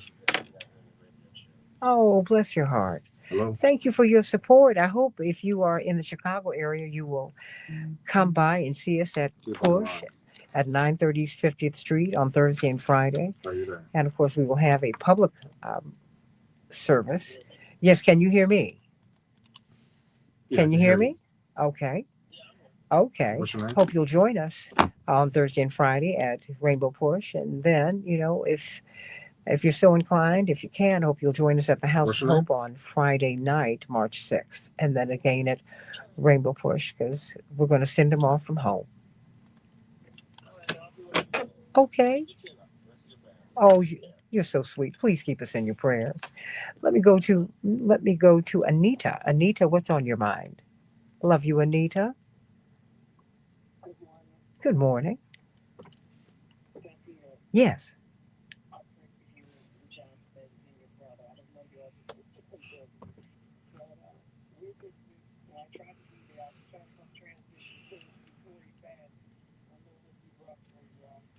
And what I want to say is, I've been trying to feel sad about this, but all I can see is Reverend Jackson's face smiling and saying, you know, let's go, keep hope alive. That's and right. I cannot be sad. I get sad only because he's not going to be here. Yeah. But physically. But my mother, she passed 2 years ago in February also, which is my birthday month. And I miss her, but she needs to have some rest. God bless you. Reverend Jackson, yes. He's done his job. He's done it well. His children are beautiful. And you can relate his history to us just as well as he can, and maybe better, because he is supposed to be better and not, you know, wanting just to be just like Dad, but he's supposed to be better. I'm trying to be better than my family that taught me. So we're going to make it through this, and we're going to vote and make sure that we keep his hope alive and his dream alive, Martin Luther King, that fairness can come to people if we participate in our government.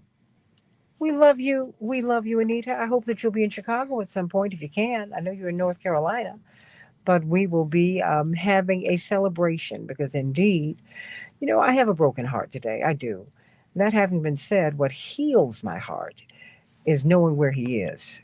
He is absent from the body, but he is present with the Lord. And oh, what a great good morning he had. He just took one breath and that was it. That was it.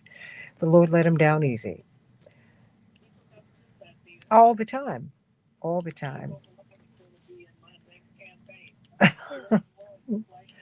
Come on, girl. That's what he wants you to do. Come on. 866-594-HOPE. 866-594-4673. Keep calling, everybody. I'll stay with you as long as I can to take some of your calls. Let me go to, is it Carol? Carol Evans. How are you, Carol? Carol, you there? Carol Adams, Miss Carol, Dr. Adams, how are you? We love you. Your entire family, your mom, and all the wonderful memories that are pouring in from everybody about dear Reverend Jesse Jackson. I cannot drown in grief. I'm too busy celebrating. I can't mourn his death. I'm celebrating his life because there's never been one single person that did this many things anywhere in the globe. Okay? This is a global presence. And I'm also thrilled that you all brought everything home. Then you stand in front of the house. And the family. It just meant so much to me because I've been there. I've been there on that block. Yeah, I know the people on the block, and you're part of the neighborhood. So he always showed us that wherever I am in the world, I'm still your neighbor. I'm still right here. I've been reading all week on Facebook people's individual stories and memories, and they are so impressive. They're not, big time world leaders that met on two particular things. They're regular people that he did something for and passing by. They never thought they'd get the attention of someone of that level of accomplishment. but he was every man at the same time as he was the greatest man. You just step out. Well, coming from Dr. Carol Adams, one of the giants in the forest, that means a whole lot. This is one of the most accomplished women in America, in American life. Indeed, she's been transformative in not just in her own way, in our way. And she's done it as, I must say, as a black woman, proudly black. And as you've embraced everybody. Well, you've been transformative for ours, and I want to thank you.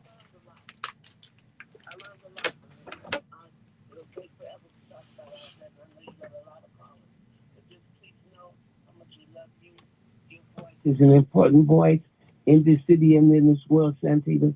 So we're glad to hear you. I was happy to be part of Push yesterday. It felt wonderful. I want people not just to keep hope alive. I want them to keep Push alive. So everything they're doing, they better channel it in some work. If you want to really honor Jesse Jackson, you honor him through your work, your service, your continued commitment. You know, one of the songs I got on my Reverend Jesse Jackson soundtrack is I've been running for Jesus a long time and I ain't tired yet. And that's what he showed us. Because he worked every minute. I don't care how they had to get him there. He was still taking care of people, still looking out for us. We're going to look out for all of you. We love you, Dr. Carol Adams. This has been the most pleasant surprise this morning. Because indeed, you have been going through your own season, and we want to thank you. We want to thank you and sending you so much love. So much love. Oh, are you kidding? She's family. Well, I've got Winona Redmond here. She's looking at me like I'm nuts, like I'm going to stop you, like my mother's going to beat me up. Are you kidding me? I don't need that grief today. I got enough. Oh, let me speak as we take in the calls 1-866-594-HOPE. Reverend Daryl Gray, Progressive Baptist Convention, South Carolinian. Reverend will be lying in state in South Carolina, the state of Strom Thurmond. Oh my goodness. And the Citadel. Oh my goodness. The first slave auction blocks for black people. Oh my goodness. Where he couldn't use a library a little more than 60 years ago. Oh my goodness. Look at that.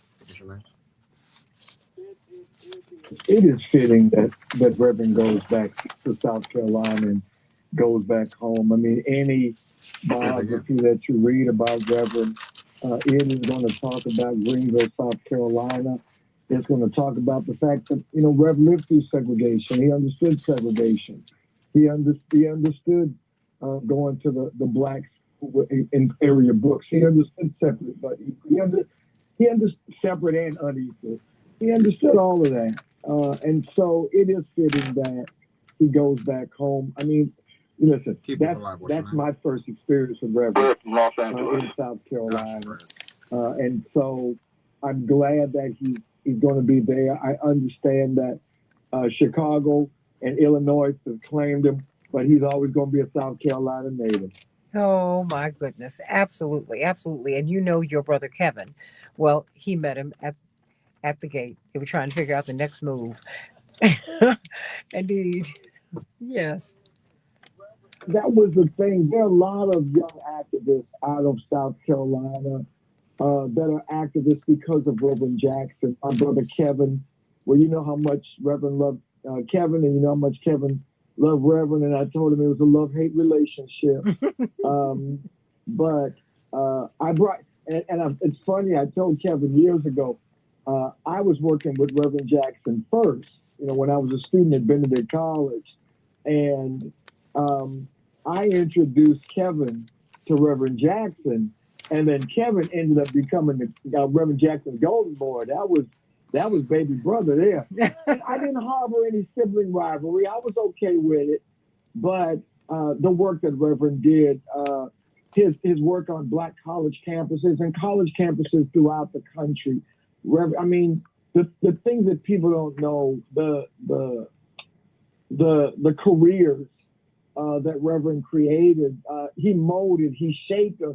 You and I talked last night, and I love Dr. King. I'm a disciple student of Dr. King, but there was there was always going to be something special about Reverend Jackson, about Jesse Louis Jackson. A man among men, preacher's preacher. Reverend Jackson was that guy. His energy, his passion, his vision. Listen, I tell people right now, and I've been involved in civil rights for years, for decades, don't try to compare. Reverend Jackson was Reverend Jackson. The work he did was the work he did. He changed the game. He changed black politics in America. He changed politics in America. And so I tell people, I said, when you look at what Reverend did, 2 presidential campaigns, coming in third in one with over 3 million votes, second in another with over 7 million votes, down ballot voting. He changed the game, Santita. Everyone, I want you to go to jessejacksonlegacy.com, jessejacksonlegacy.com, so that you can get information about the homegoing services, jessejacksonlegacy.com. And I'm going to be working with you, Reverend Dr. Darrell. No, really, because, my mother, Mrs. Jackson, his wife of 64 years, partner of 65 years, she wants to take a caravan from Chicago to South Carolina. And what she envisions is what Reverend Jackson did in 1988. We didn't fly into Atlanta. We took a bus from Chicago, and it was a whistle stop. Won't be that. We went from church to church to church, and we just kind of choo-chooed all the way down to Atlanta. Ended up having a huge caravan of cars going into Atlanta. And I want to work with you. We want to work with you about how we can just line up people, and so that they can see him pass on through like he used to do. Okay. But you know what, Santita, and thank you and your family so much for that. Reverend Jackson belonged to the people, and thank you for sharing your dad. The times that he had to be away. And listen, I know the hours that Reverend put in, that he put in. When we talk about push, and the reality of having to change the whole idea, people united to save humanity. That's what he wanted to do. I know that he served, but when Jesus Christ says, and I'm not comparing Reverend this to Jesus, when Jesus said, "Remember me," he wasn't just talking about his sacrifice. He was talking about his service. And so when we remember Reverend Jackson, I pray that people will remember not only his service, but his sacrifice. What he gave to people. So yes, he belonged to the people. And you guys are doing your dad a service and this country a service by doing the caravan and giving people an opportunity who cannot come to Chicago, who cannot come to South Carolina, who won't be able to go to D.C., an opportunity to pay their respects. And that is something that is great. And thank you so much for maintaining that and keeping our hope alive. Well, we've got work to do. James Cleveland wrote the theme song for Operation Push, and it's entitled "The Push Is On." There's work for us to do. The push is on. The job is up to you. We can make it a better place to live in right now. Can't we count on you? And indeed, we do need your support at Rainbow Push. Please go to rainbowpush.org. Join the movement. We have got work to do. We have got to get registered to vote. We are still going to Selma as we prepare to send Reverend off on his earthly send-off. But he is here with us, everybody, when you look at the work. And you'll be hearing his voice from this show in the coming weeks, because there is so much that he has had to say. Oh yeah, we've been doing this show since 2004, and what a blessing it has been for me to have been able to spend every Sunday with my father. And sometimes he drove me to distraction, but he would do that. He did that with everybody. He was just a whole lot, and he was salty about being off for Christmas and Christmas and New Year's. I was like, Daddy, really, come on now. It took me about 10 years for that to happen.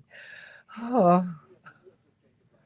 Listen, but he loved y'all. But he was everybody was created for a purpose. Oh, yeah. When the Bible says, I knew you while you were yet in your mother's womb, God knew what Reverend Jesse Lewis Jackson, what his purpose was going to be. And Reverend knew that. That's right. And so it was so important. And he was a visionary. I don't know if people understand how much of a visionary he was. You know, when Dr. King talked about where do we go from here, Jesse was already on that pathway. Mm-hmm. When he was talking about economic development and Push Expo and making sure, and when Jesse used to say, when we talk about the boycott, and he would use the phrase, we are going to withdraw our economic enthusiasm. So we're going to withdraw our economic, instead of saying boycott, we're going to withdraw our economic enthusiasm from this company or that company. If they don't do right by the consumers that have made their millions and tens of millions and billions. And so Reverend was so far ahead of his time. And right now, when I think about a lot of his work, I do think about economic empowerment.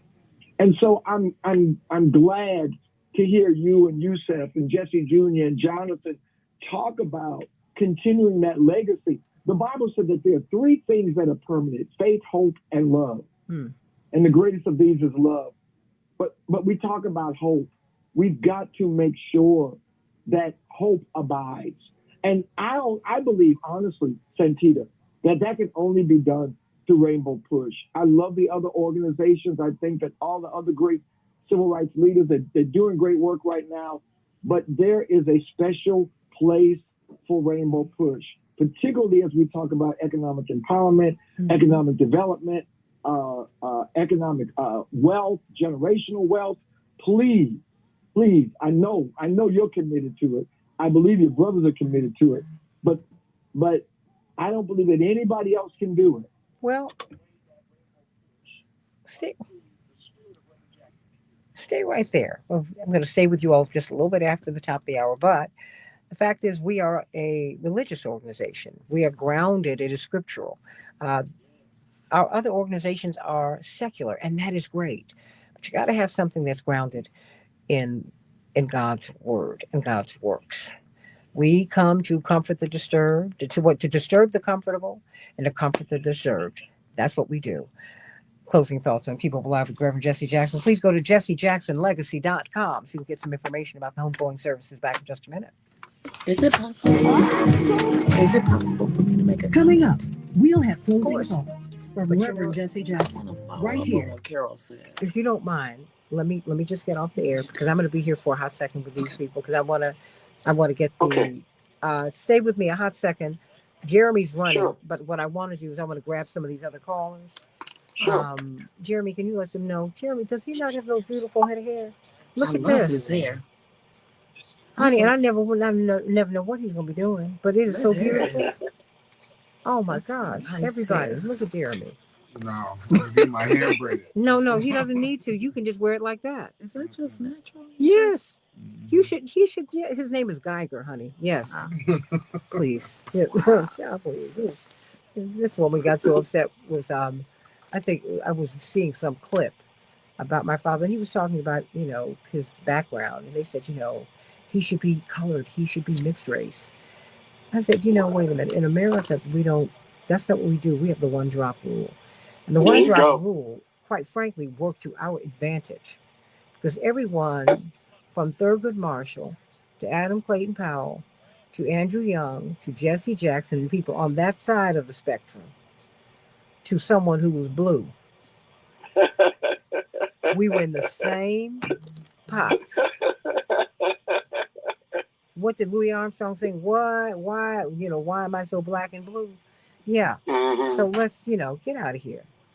Get out of here. I'm like, what is this? I mean? I hear them, because Reverend has never denied any part of his lineage. Right. And Farrakhan used to talk. Minister Farrakhan talks about it. He said when you see him, you can take him just about anywhere in the world, and he blends because that's what he looks like. When Anwar Sadat met him, he walked into President Sadat, leapt forward and said, "Oh my God, you look like me! Oh, you look Egyptian! Oh!" My mother said that trip was she said it was mind-blowing. She said because the Arab world has grabbed him because they said, he looks He That's blamed right. it. And you go to other parts of the world, and look, I go to Brazil. When I come back on the plane, they don't even ask me for my passport. I thought, no, no, no, no, you need my passport. Okay, no, coming back from Cuba. No, no, no, no, no, no. Hey, hey, hey. Woo.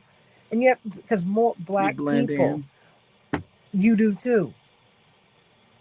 I do too.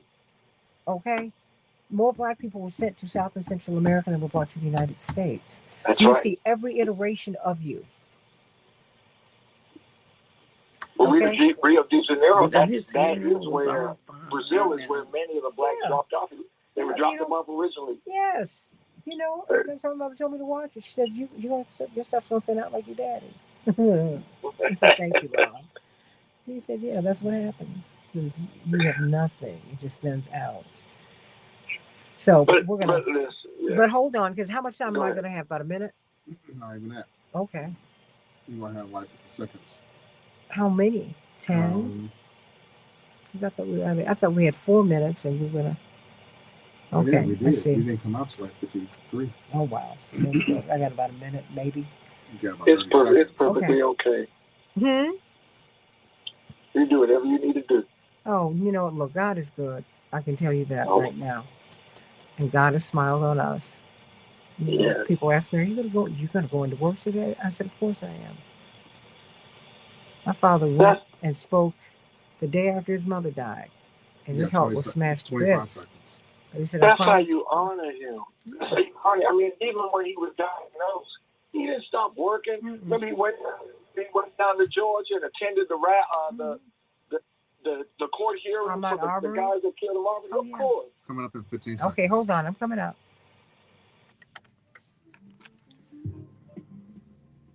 You're listening to Keep Hope Alive. We want to hear from you. Please email your questions or comments to Reverend Jesse Jackson at keephopealiveradio.com. Hey, everybody. Keep Hope Alive with Reverend Jesse Jackson. Hey, stay right here on the Santita Jackson Show YouTube channel. We're going to be talking a little bit more, answering your calls. But I want to thank you. God bless you. JesseJacksonLegacy.com. See you this week at his homegoing service. Thank you for listening to Keep Hope Alive with Reverend Jesse Jackson. For more information on I can take my headphones off, right? Please visit our website. You. So I can speak to everybody. www.keephopealiveradio.com. Daryl, are you still there, honey? Daryl? Yeah. Oh, okay, hold on. I'm going to get a couple of these calls in.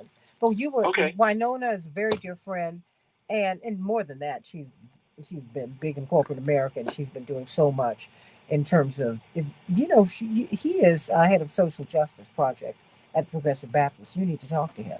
Daryl, we need to talk. You're going to be here you're going to be here for Reverend service, right? At some point, Daryl. Yeah, I'm coming up Thursday night, so I'll be there Friday and Saturday. Okay, now the 6th and the 7th is when the services are. He lies in state here. Right. Okay. I'll be there. I'll be there on the 6th and the 7th. Okay, great. I want you to meet. Oh, man. Okay. Oh, thank you, Darlene. I want you to meet Winona. Oh, okay. I don't have to wait for anything. Winona, you want to follow up with what Dr. Carol Adams said? Yes. You have to put your headphones on. I don't have to put them on. Okay. Look, Dr. Carol Adams said something, but keep hope alive with Reverend Jesse Jackson. Mm-hmm.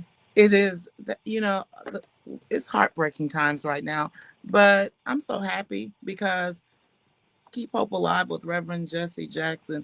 He's alive because of you, your voice, and the fact that you've been in the studio with him. You've worked with him for 22 years. The world can be happy because right now we have not lost Reverend Jesse Louis Jackson.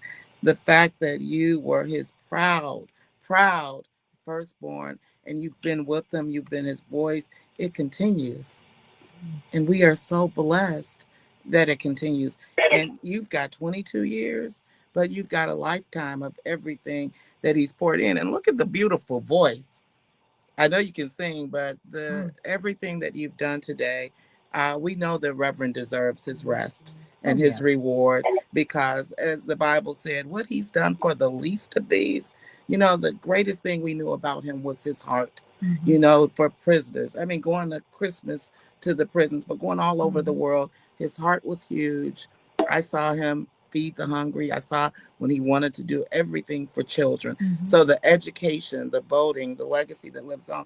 But thank you for being the voice. I'm honored to be next. What the world just sees is Keep Hope Alive with Reverend Jackson is still alive. And your voice, as Dr. Carol Adams said, we hear him because we hear you. Well, bless your heart. And Congressman Jonathan Jackson. Oh my God, Jonathan Jackson yesterday, amazing. Absolutely. And so, we've been very blessed. Jesse Jackson Jr., who's running for Congress once again.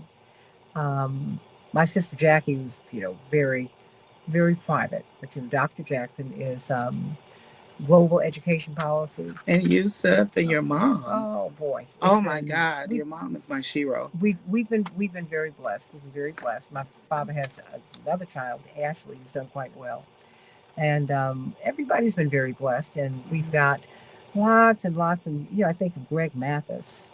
Dad met in jail, and Greg always talks about how Reverend stayed with him. He said, "Son, I need you to." He said he was so inspired by his sermon at this jail, and he said, when I get out of here, I want to work for you." He said, "Son, I need you to get a degree. You need to go to work." And he evolved out of the street life because this is what he saw, this is what he knew. And Greg Mathis has never left Reverend. He's been like a son. Always trying to make sure that he and Mom are okay. And Dad would always go to jails and prisons because they might bump into a Greg. And he did. He bumped into some other people. But my father's first mission was not to be my dad. But I'm grateful that he took parenting so seriously. He did. He was present, and my father would tell me that there was nothing more important, but I knew, but maybe it's because I was so loved. And I knew that I was beloved by my father. And all of us felt that way. Each of us felt that way, and collectively we felt that way.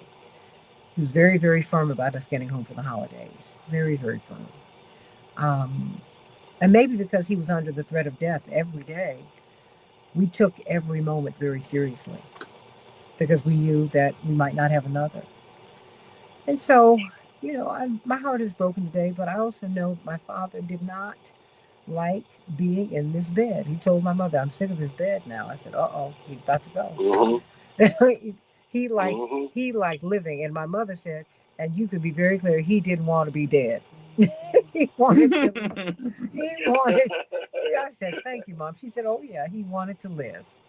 And now he lives evermore.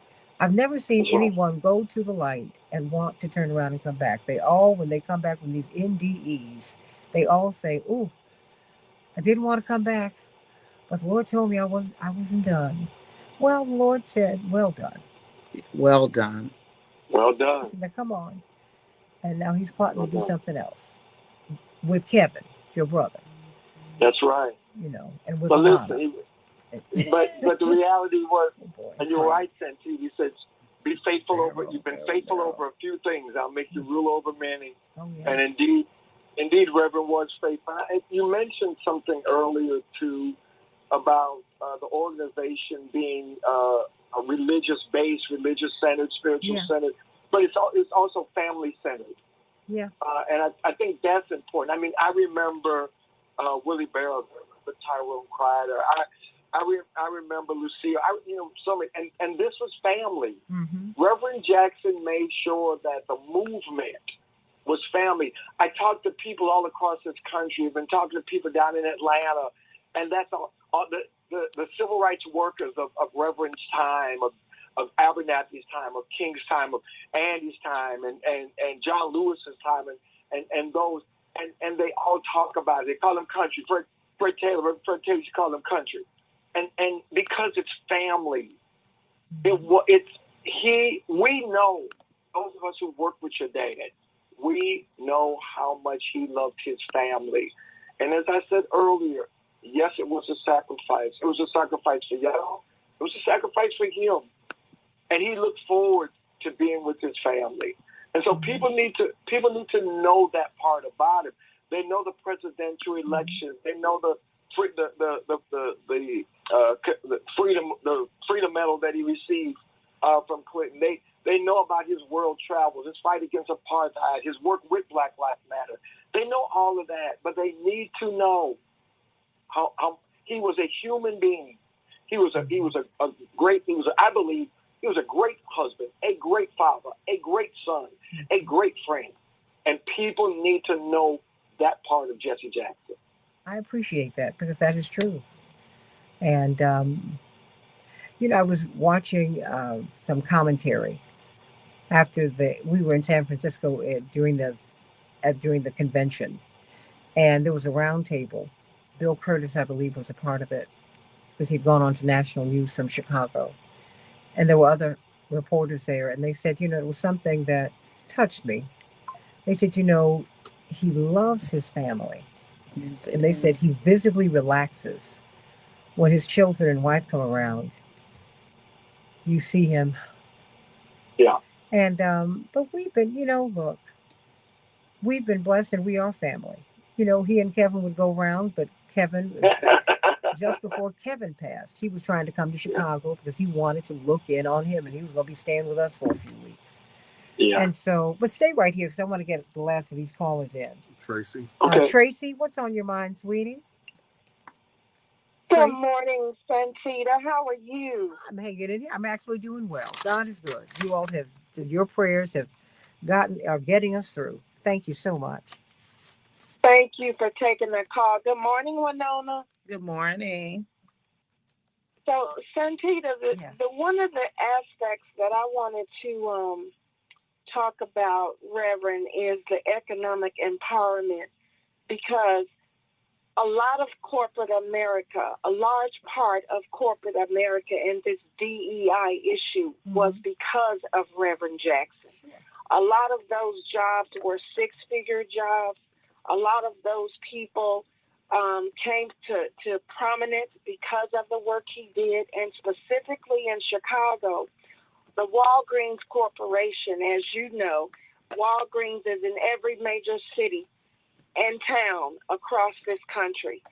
And because of that lawsuit that Walgreens was involved in, DEI became a part of Walgreens and their way to address what that lawsuit was about, and that was the lack of inclusion, the inequities in Black people and minorities in that corporation, who at the same time spent so much money with their corporation. So the GMs of the world, the General Motors, the Chryslers, the Nike, the music industry, all of that DEI and that corporate consciousness of DEI was because of Reverend Jackson. And me specifically, my job in supplier diversity at Walgreens and making sure that Walgreens, what they purchased to go in their stores, that they made billions of dollars from, that those supplies were purchased, 10% of them, from minority suppliers. And so that work, that economic empowerment that now helps fuel each one of our households that we don't even think about because it's just become normal. I wanted to say that to you, your family. He meant so much more, absolutely, what he meant in the political arena, but also the economic empowerment that he gave us all. And I just wanted to say that to you. Well, thank you. Well, you don't have to tell you. Reverend Donald Parson, there is no more profound preacher, theologian than Donald Parson. Aretha Franklin even said of him at the last time she performed in Chicago, she said, if you've not heard him preach, don't die first. No, really. No one's more profound than Donald Parson. Nobody. Amen. And in fact, you know that, Daryl. He was Reverend Gray. He was someone. He and Jasper Williams were absolutely they were the reiterations of C.L. Franklin. They are. My father was ordained by C.L. Franklin, but he had a different style. And they encouraged that. That having been said, he said, you have to understand Reverend's organization and life is not political, it's scriptural. I said, oh, wow, whoa. Oh, I mean, Reverend Parsons just dropped things like that because he thinks in that way. He said, because everything for which he is advocating is from the Bible. It's biblical. It's New Testament. The New Testament smashes all. There is no Jew, there is no Gentile. That's right. All of that. Jesus came and broke all of that up. He said, I am the new way. I am the way, the truth, the life. There is no way to get to God but through me. And everybody is equal here. Everybody. And my best friend is a woman who's beloved. Yeah, and I'm going to speak to her first, and then I'm going to all you doubting men. I'm going to give now. Mary's going to tell you that I have risen, I have gone on. Jesus smashed it all. Reverend, who is not he is not Jesus, but he has tried to be like Jesus, which we should all be like. He was the one who said the Geraldine 4-hour. He's the only top tier candidate, and he was the first one to say, "I will put a woman on the ticket." That what Mondale put her on the ticket to undercut a movement that was afoot to put Reverend on the ticket because he had done so well. He was a top 3 candidate then. That's right. Now, I'm not sad about it because I have to tell you, I know enough about politics. You know, my father ain't going to kill nobody. He was not going to do that. And part of the deal, if you're going to go in there, you're going to kill Gaddafi. That's right. I'm putting it right that you're going to kill somebody. He ain't going to do that. And he would not have lasted long because he was not going to do that. You have to deny somebody some food. You're not going to do that. He would empty out the treasury. Everybody get you something to eat.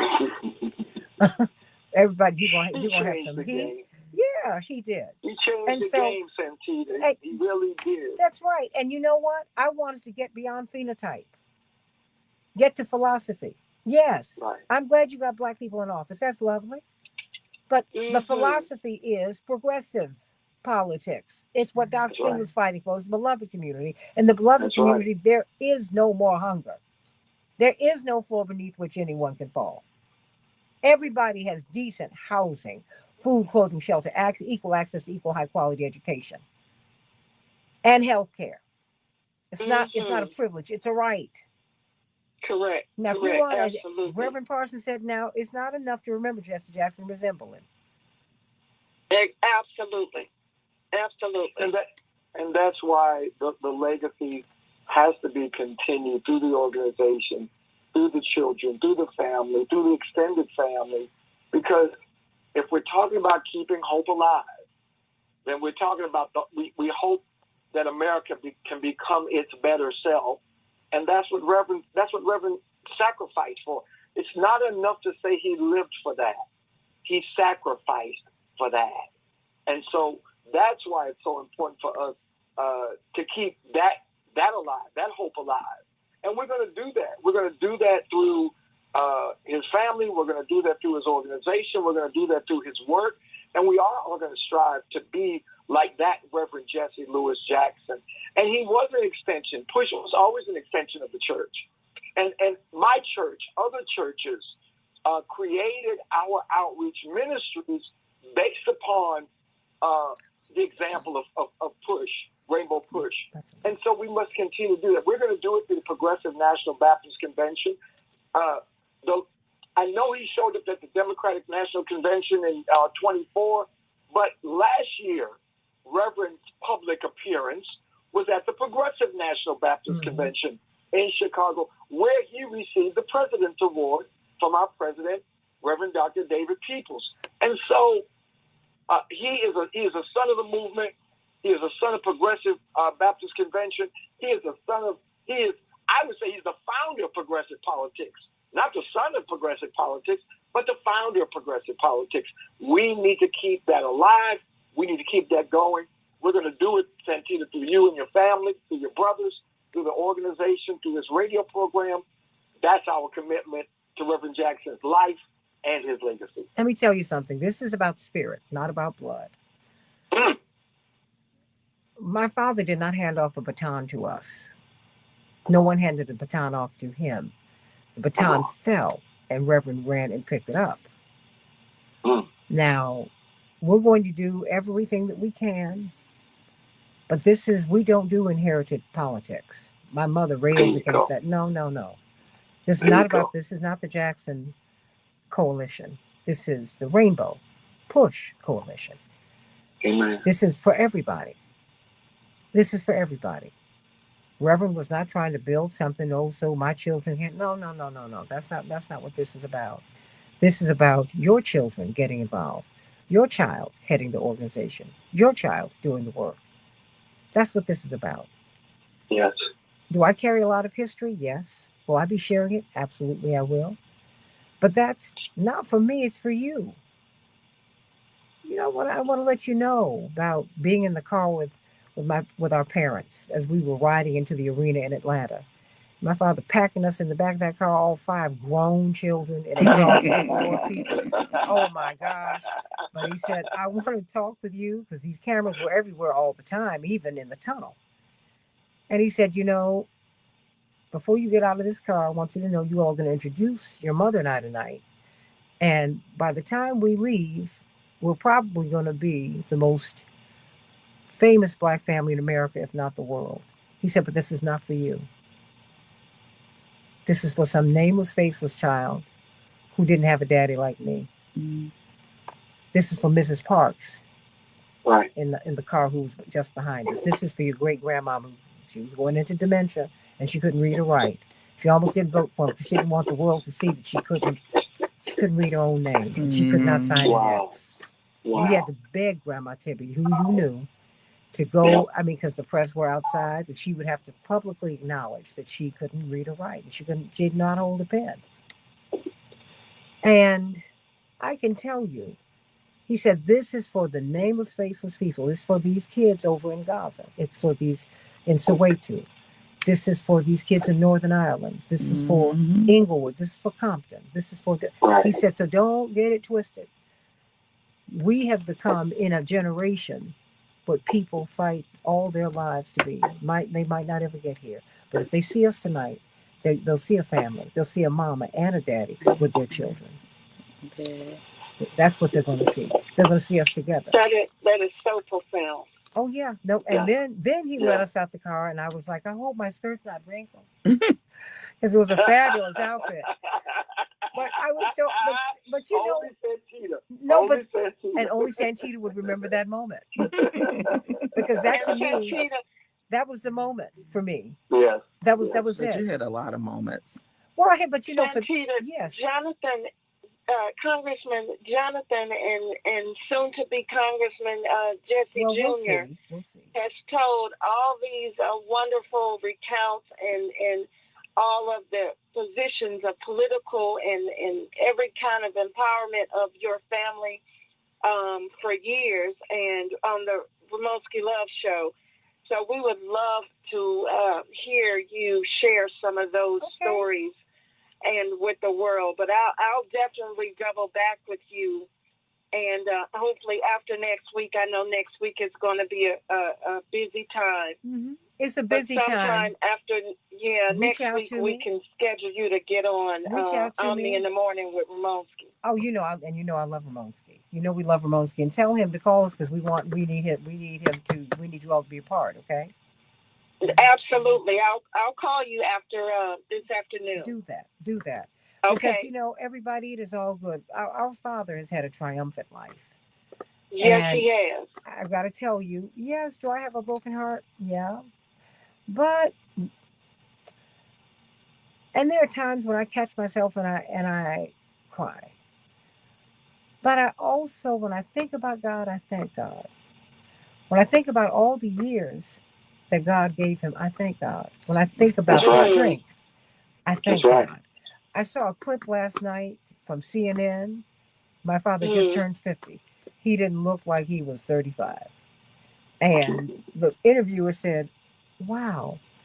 She said, she said, "Are you denying that you're 50?" He said, "Oh, no, no, no. Most people in my position don't live this long." That's it. That's right. He said, and I've preached so many of their funerals. So, no, I'm grateful.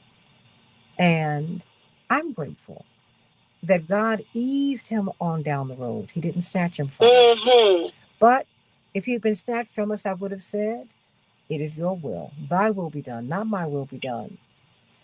And I'm so glad that our Father gave all of you his love, the last full measure of his devotion. He gave it to you. And so just know that I love you, Kitty Kurth. I love you. Was it Reverend Dr. Wayne Scott Williams? Now, you know, when you said makeup, honey, I fell in love with you, Wayne. Wayne used to do makeup for Fashion Fair. Wayne, find me. You love me. What? You looking at me right now? You better send me a direct message and let me know how to get in touch with you, because anyone who knows how to make up the face, you know, I love it. I love the tricks. Yeah. Oh, Lord, bless your heart. Yeah, I'm pitiful. I'm pitiful. Yes, I am. Okay. Yes. But you know what? But in all seriousness, thank you, Winona, my sister, for coming in with me today, because she said this is going to be a tough day. And you know what? It has been. But my father told me years ago, if you do not make it beyond me, then I will not have done my job. Wow. He said, so first time I saw someone point what I thought was a loaded gun at my father, I was 5. And my mother said, "I don't have time for tears. I need witnesses. If this happens again, I need you to look around, baby." Malcolm's children were my age at that time. Right. And they watched their father killed. And so that's my background. And so all of these extra days that God has given him, because that's what I look at him as having had a lot of extra days. I'm just grateful. But more than that, I'm grateful for the love. You know, anyone who would hear from people on the street and King Charles, that's a different kind of guy. Immediately, King Charles sent out a message when he died. Trump sent out a message when he died. And then at his what is it, his Black History event, he called him a hero. He said, "No, Reverend," he said, "Jesse was a whole lot." He was a whole lot. He was a whole lot. He was a whole lot. He said, "But he was my friend." And they had their disagreements. But my father never closed the door. He never felt someone was irredeemable. That's why I've never allowed anyone to come on this show in his spirit and call him or anyone out of their name. If you don't want people calling you out of your name, don't you call anyone out of your name. Don't be surprised if you might see at that funeral, because it will be the people's funeral, and who want to come will be welcome. That's right. Because at some point, my father never had an enemy. He had opponents. He loved everybody. He could come out of a meeting with people and have the most strenuous disagreements, and they get a hug. Roger Ailes said, "If I were in a foxhole, I'd want your father in it with me." He said, "I don't agree with him on everything." He said, "But let me give you some advice that's going to carry you far in this business and in life. Keep your integrity." He said, "I know a lot of people who are in your space. They don't have integrity. They can be paid and they can be bought off." He said, "Your father cannot be bought off." He said, "If I tell him something, he carries it to the grave." He said, "I will always trust him because he's a good man." Now you keep that. Wow. Keep that. So no one is beyond redemption. Don't do that, anyone. Everyone can be redeemed, and you need to pray for that, because you're gonna need redemption too. God knows who you are. Absolutely. God knows who we all are, and we're all imperfect, and we're all in need of healing. When President Trump went off on everybody at that National Prayer Breakfast, and my brother was sitting next to the podium because he's the co-chair. Because they have a Democratic co-chair and a Republican co-chair. And because it was a Republican audience, and we were about there were a couple of Black people there. I was one of them. And Democrats, I was one of them. They think we were the only ones in the room. And everybody said at the table, some people were crying because they were embarrassed, because he just went off and went on bless his heart, because he's human too. This is someone who's not accustomed to not being liked. Howard Stern said it. This is someone he's been beloved by the public. People have enjoyed him. Now he's hated by half the country. This is a nightmare. So when we were at the table, I said, please don't get upset. I said, no one is beyond redemption. I said, look, they say that every country gets the leadership they deserve. I said, no, they get the leadership that they are. I said, he's who we are.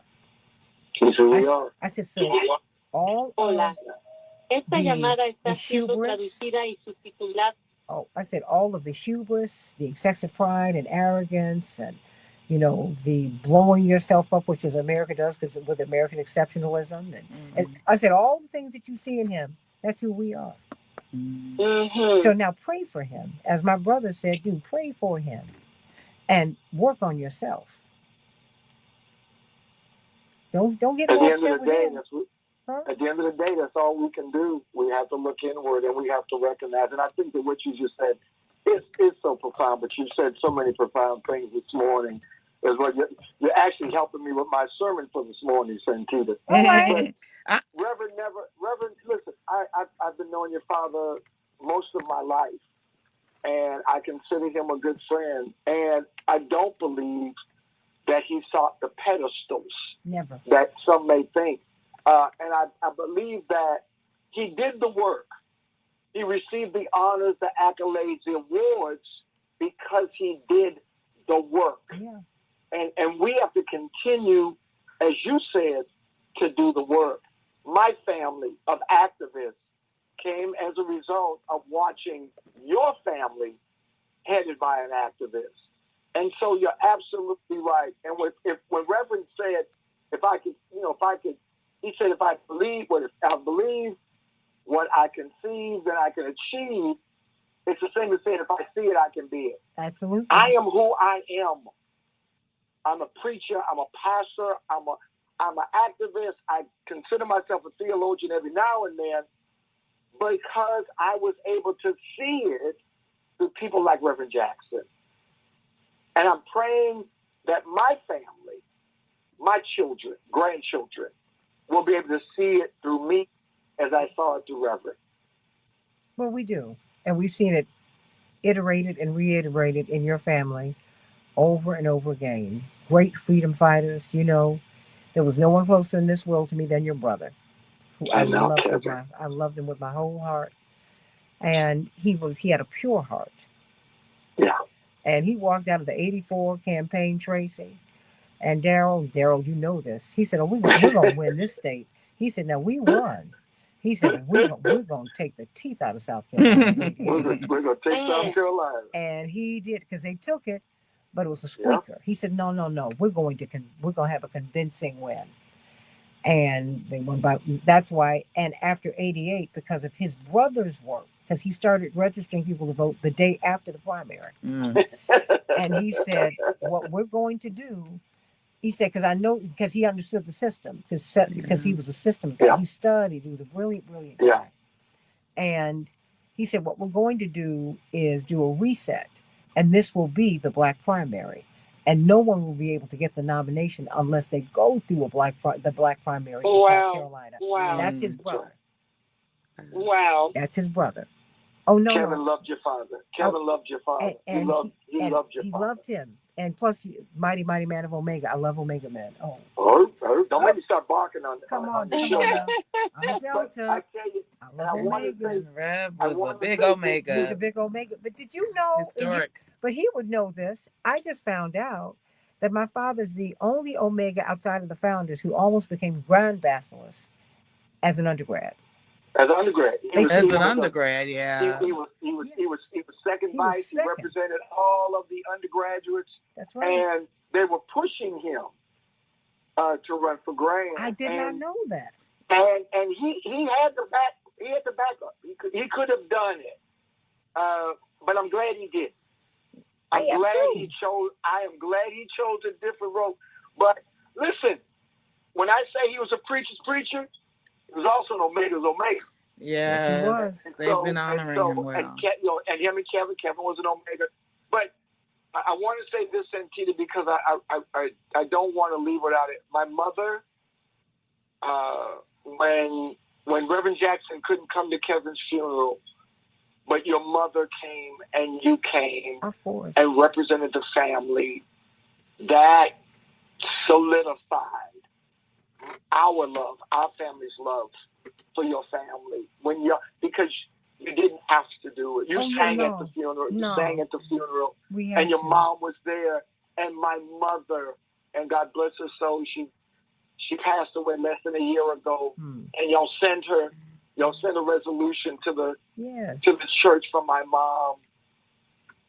I just need people to know this day the passion and the commitment and the humanity of your dad, of your mom, of your family. And so as we celebrate his life, let's celebrate his life. Let us not come to this moment as those without hope, because we believe that those who die in Christ will be risen in Christ. And Reverend Jackson is not behind us. He is in front of us. And I cannot go to be where he is, said David, but I cannot bring him back, but I can go to be where he is. Absolutely. What my Uncle Saint put it, so you remember Uncle Saint, he was a little salty. He said, don't feel sad for me. He said, I'm not going anywhere you're not heading. So follow me, okay? But I love you. Everybody, go to JesseJacksonLegacy.com and go to the Santita Jackson Show YouTube channel. I'm going to be activating SantitaJackson.com this week and streaming different activities. I'm not going to be on AM 950 radio because we're preparing to do a lot. We just have a lot on our plate. So please pray for us. But we will be standing with our Father as he lies in state at Rainbow Push. We do hope that you'll see us on Thursday and Friday. And we are going to work on this route. We're going to work with you. I'll call you this afternoon, Reverend Gray, about this. And Tracy, I need you to work with me on finding the radio people. Absolutely. Because we're going to have a caravan leaving Chicago, driving south. And so let's pass the word. I need you to help us. And Effie, I need your help. I will do that. I need your help with that. So think about that, okay? But let me know. Okay, I'll do your show this week if you want.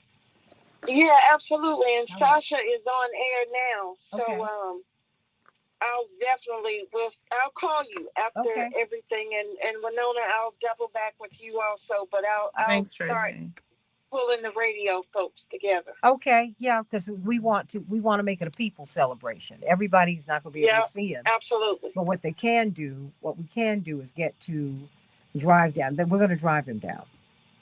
And Spencer Leak he said he's going to drive the car. Oh, good. Well, we live with A.R. Leak and his wife. Absolutely. At 6725 Ridgeland. That's right. Mm-hmm. That's right.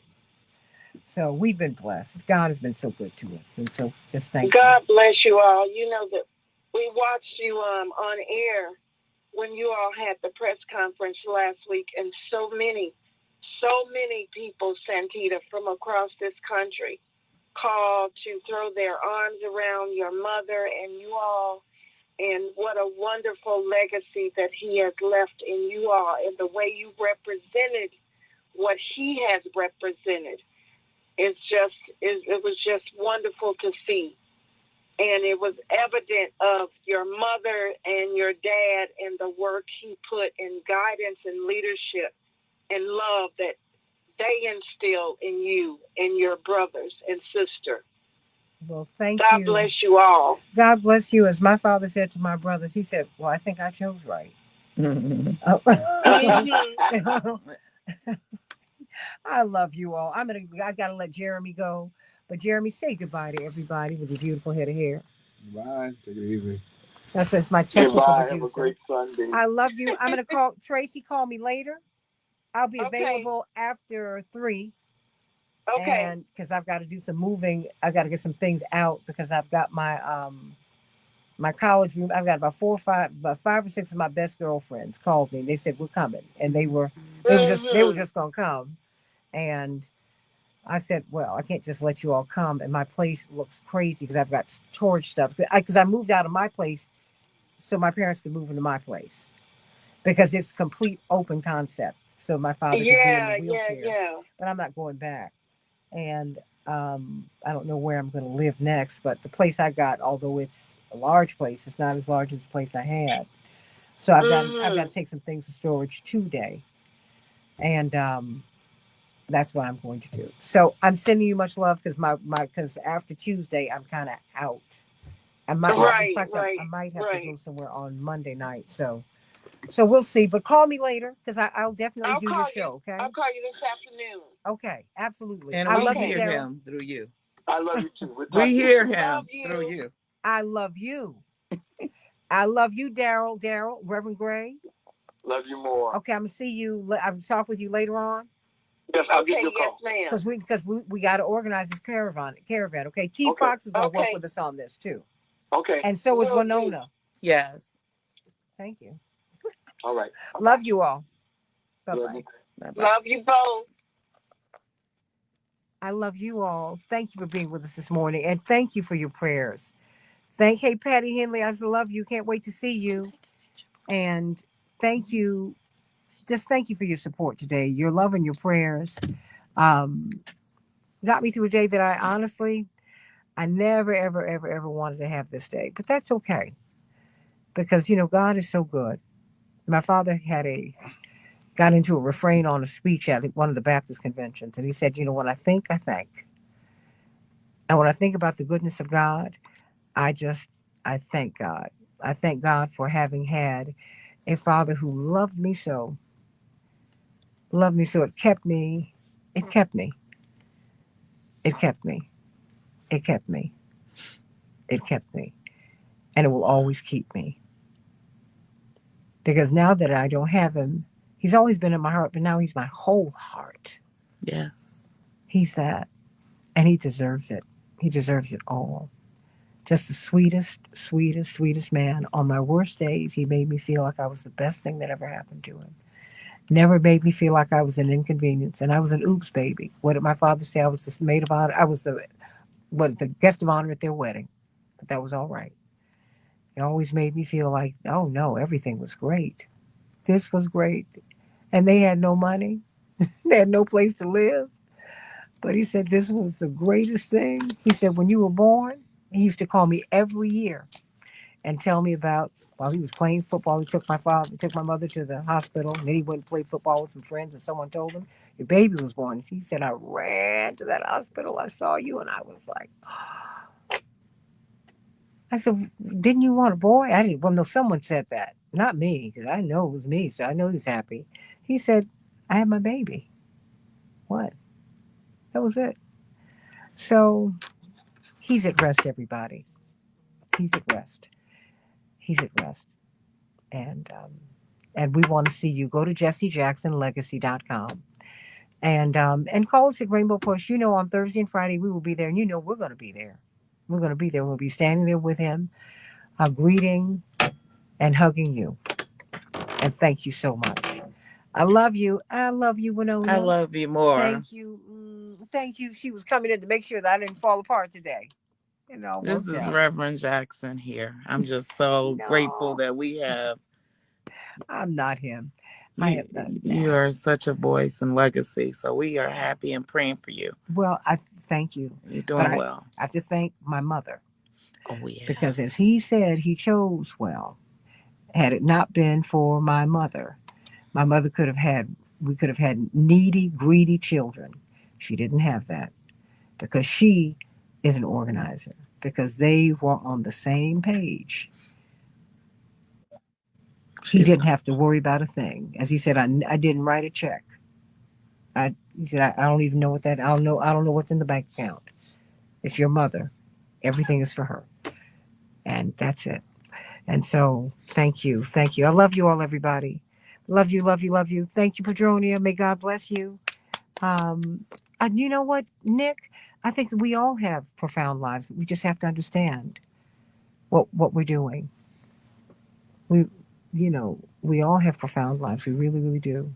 So, After the funeral, I will be back to my show on AM 950 radio, 6 to 8 a.m. and on the Santita Jackson Show YouTube channel. You'll see me. But if you would allow me, just let me get through this period so that I can I want to support my mother. I need to do that. And I want to support you as you all have supported us. So I hope to see you at Rainbow Push on Thursday and Friday, at the House of Hope on Friday night, the 6th, at the Rainbow Push on the 7th in South Carolina. When we drive down there next week.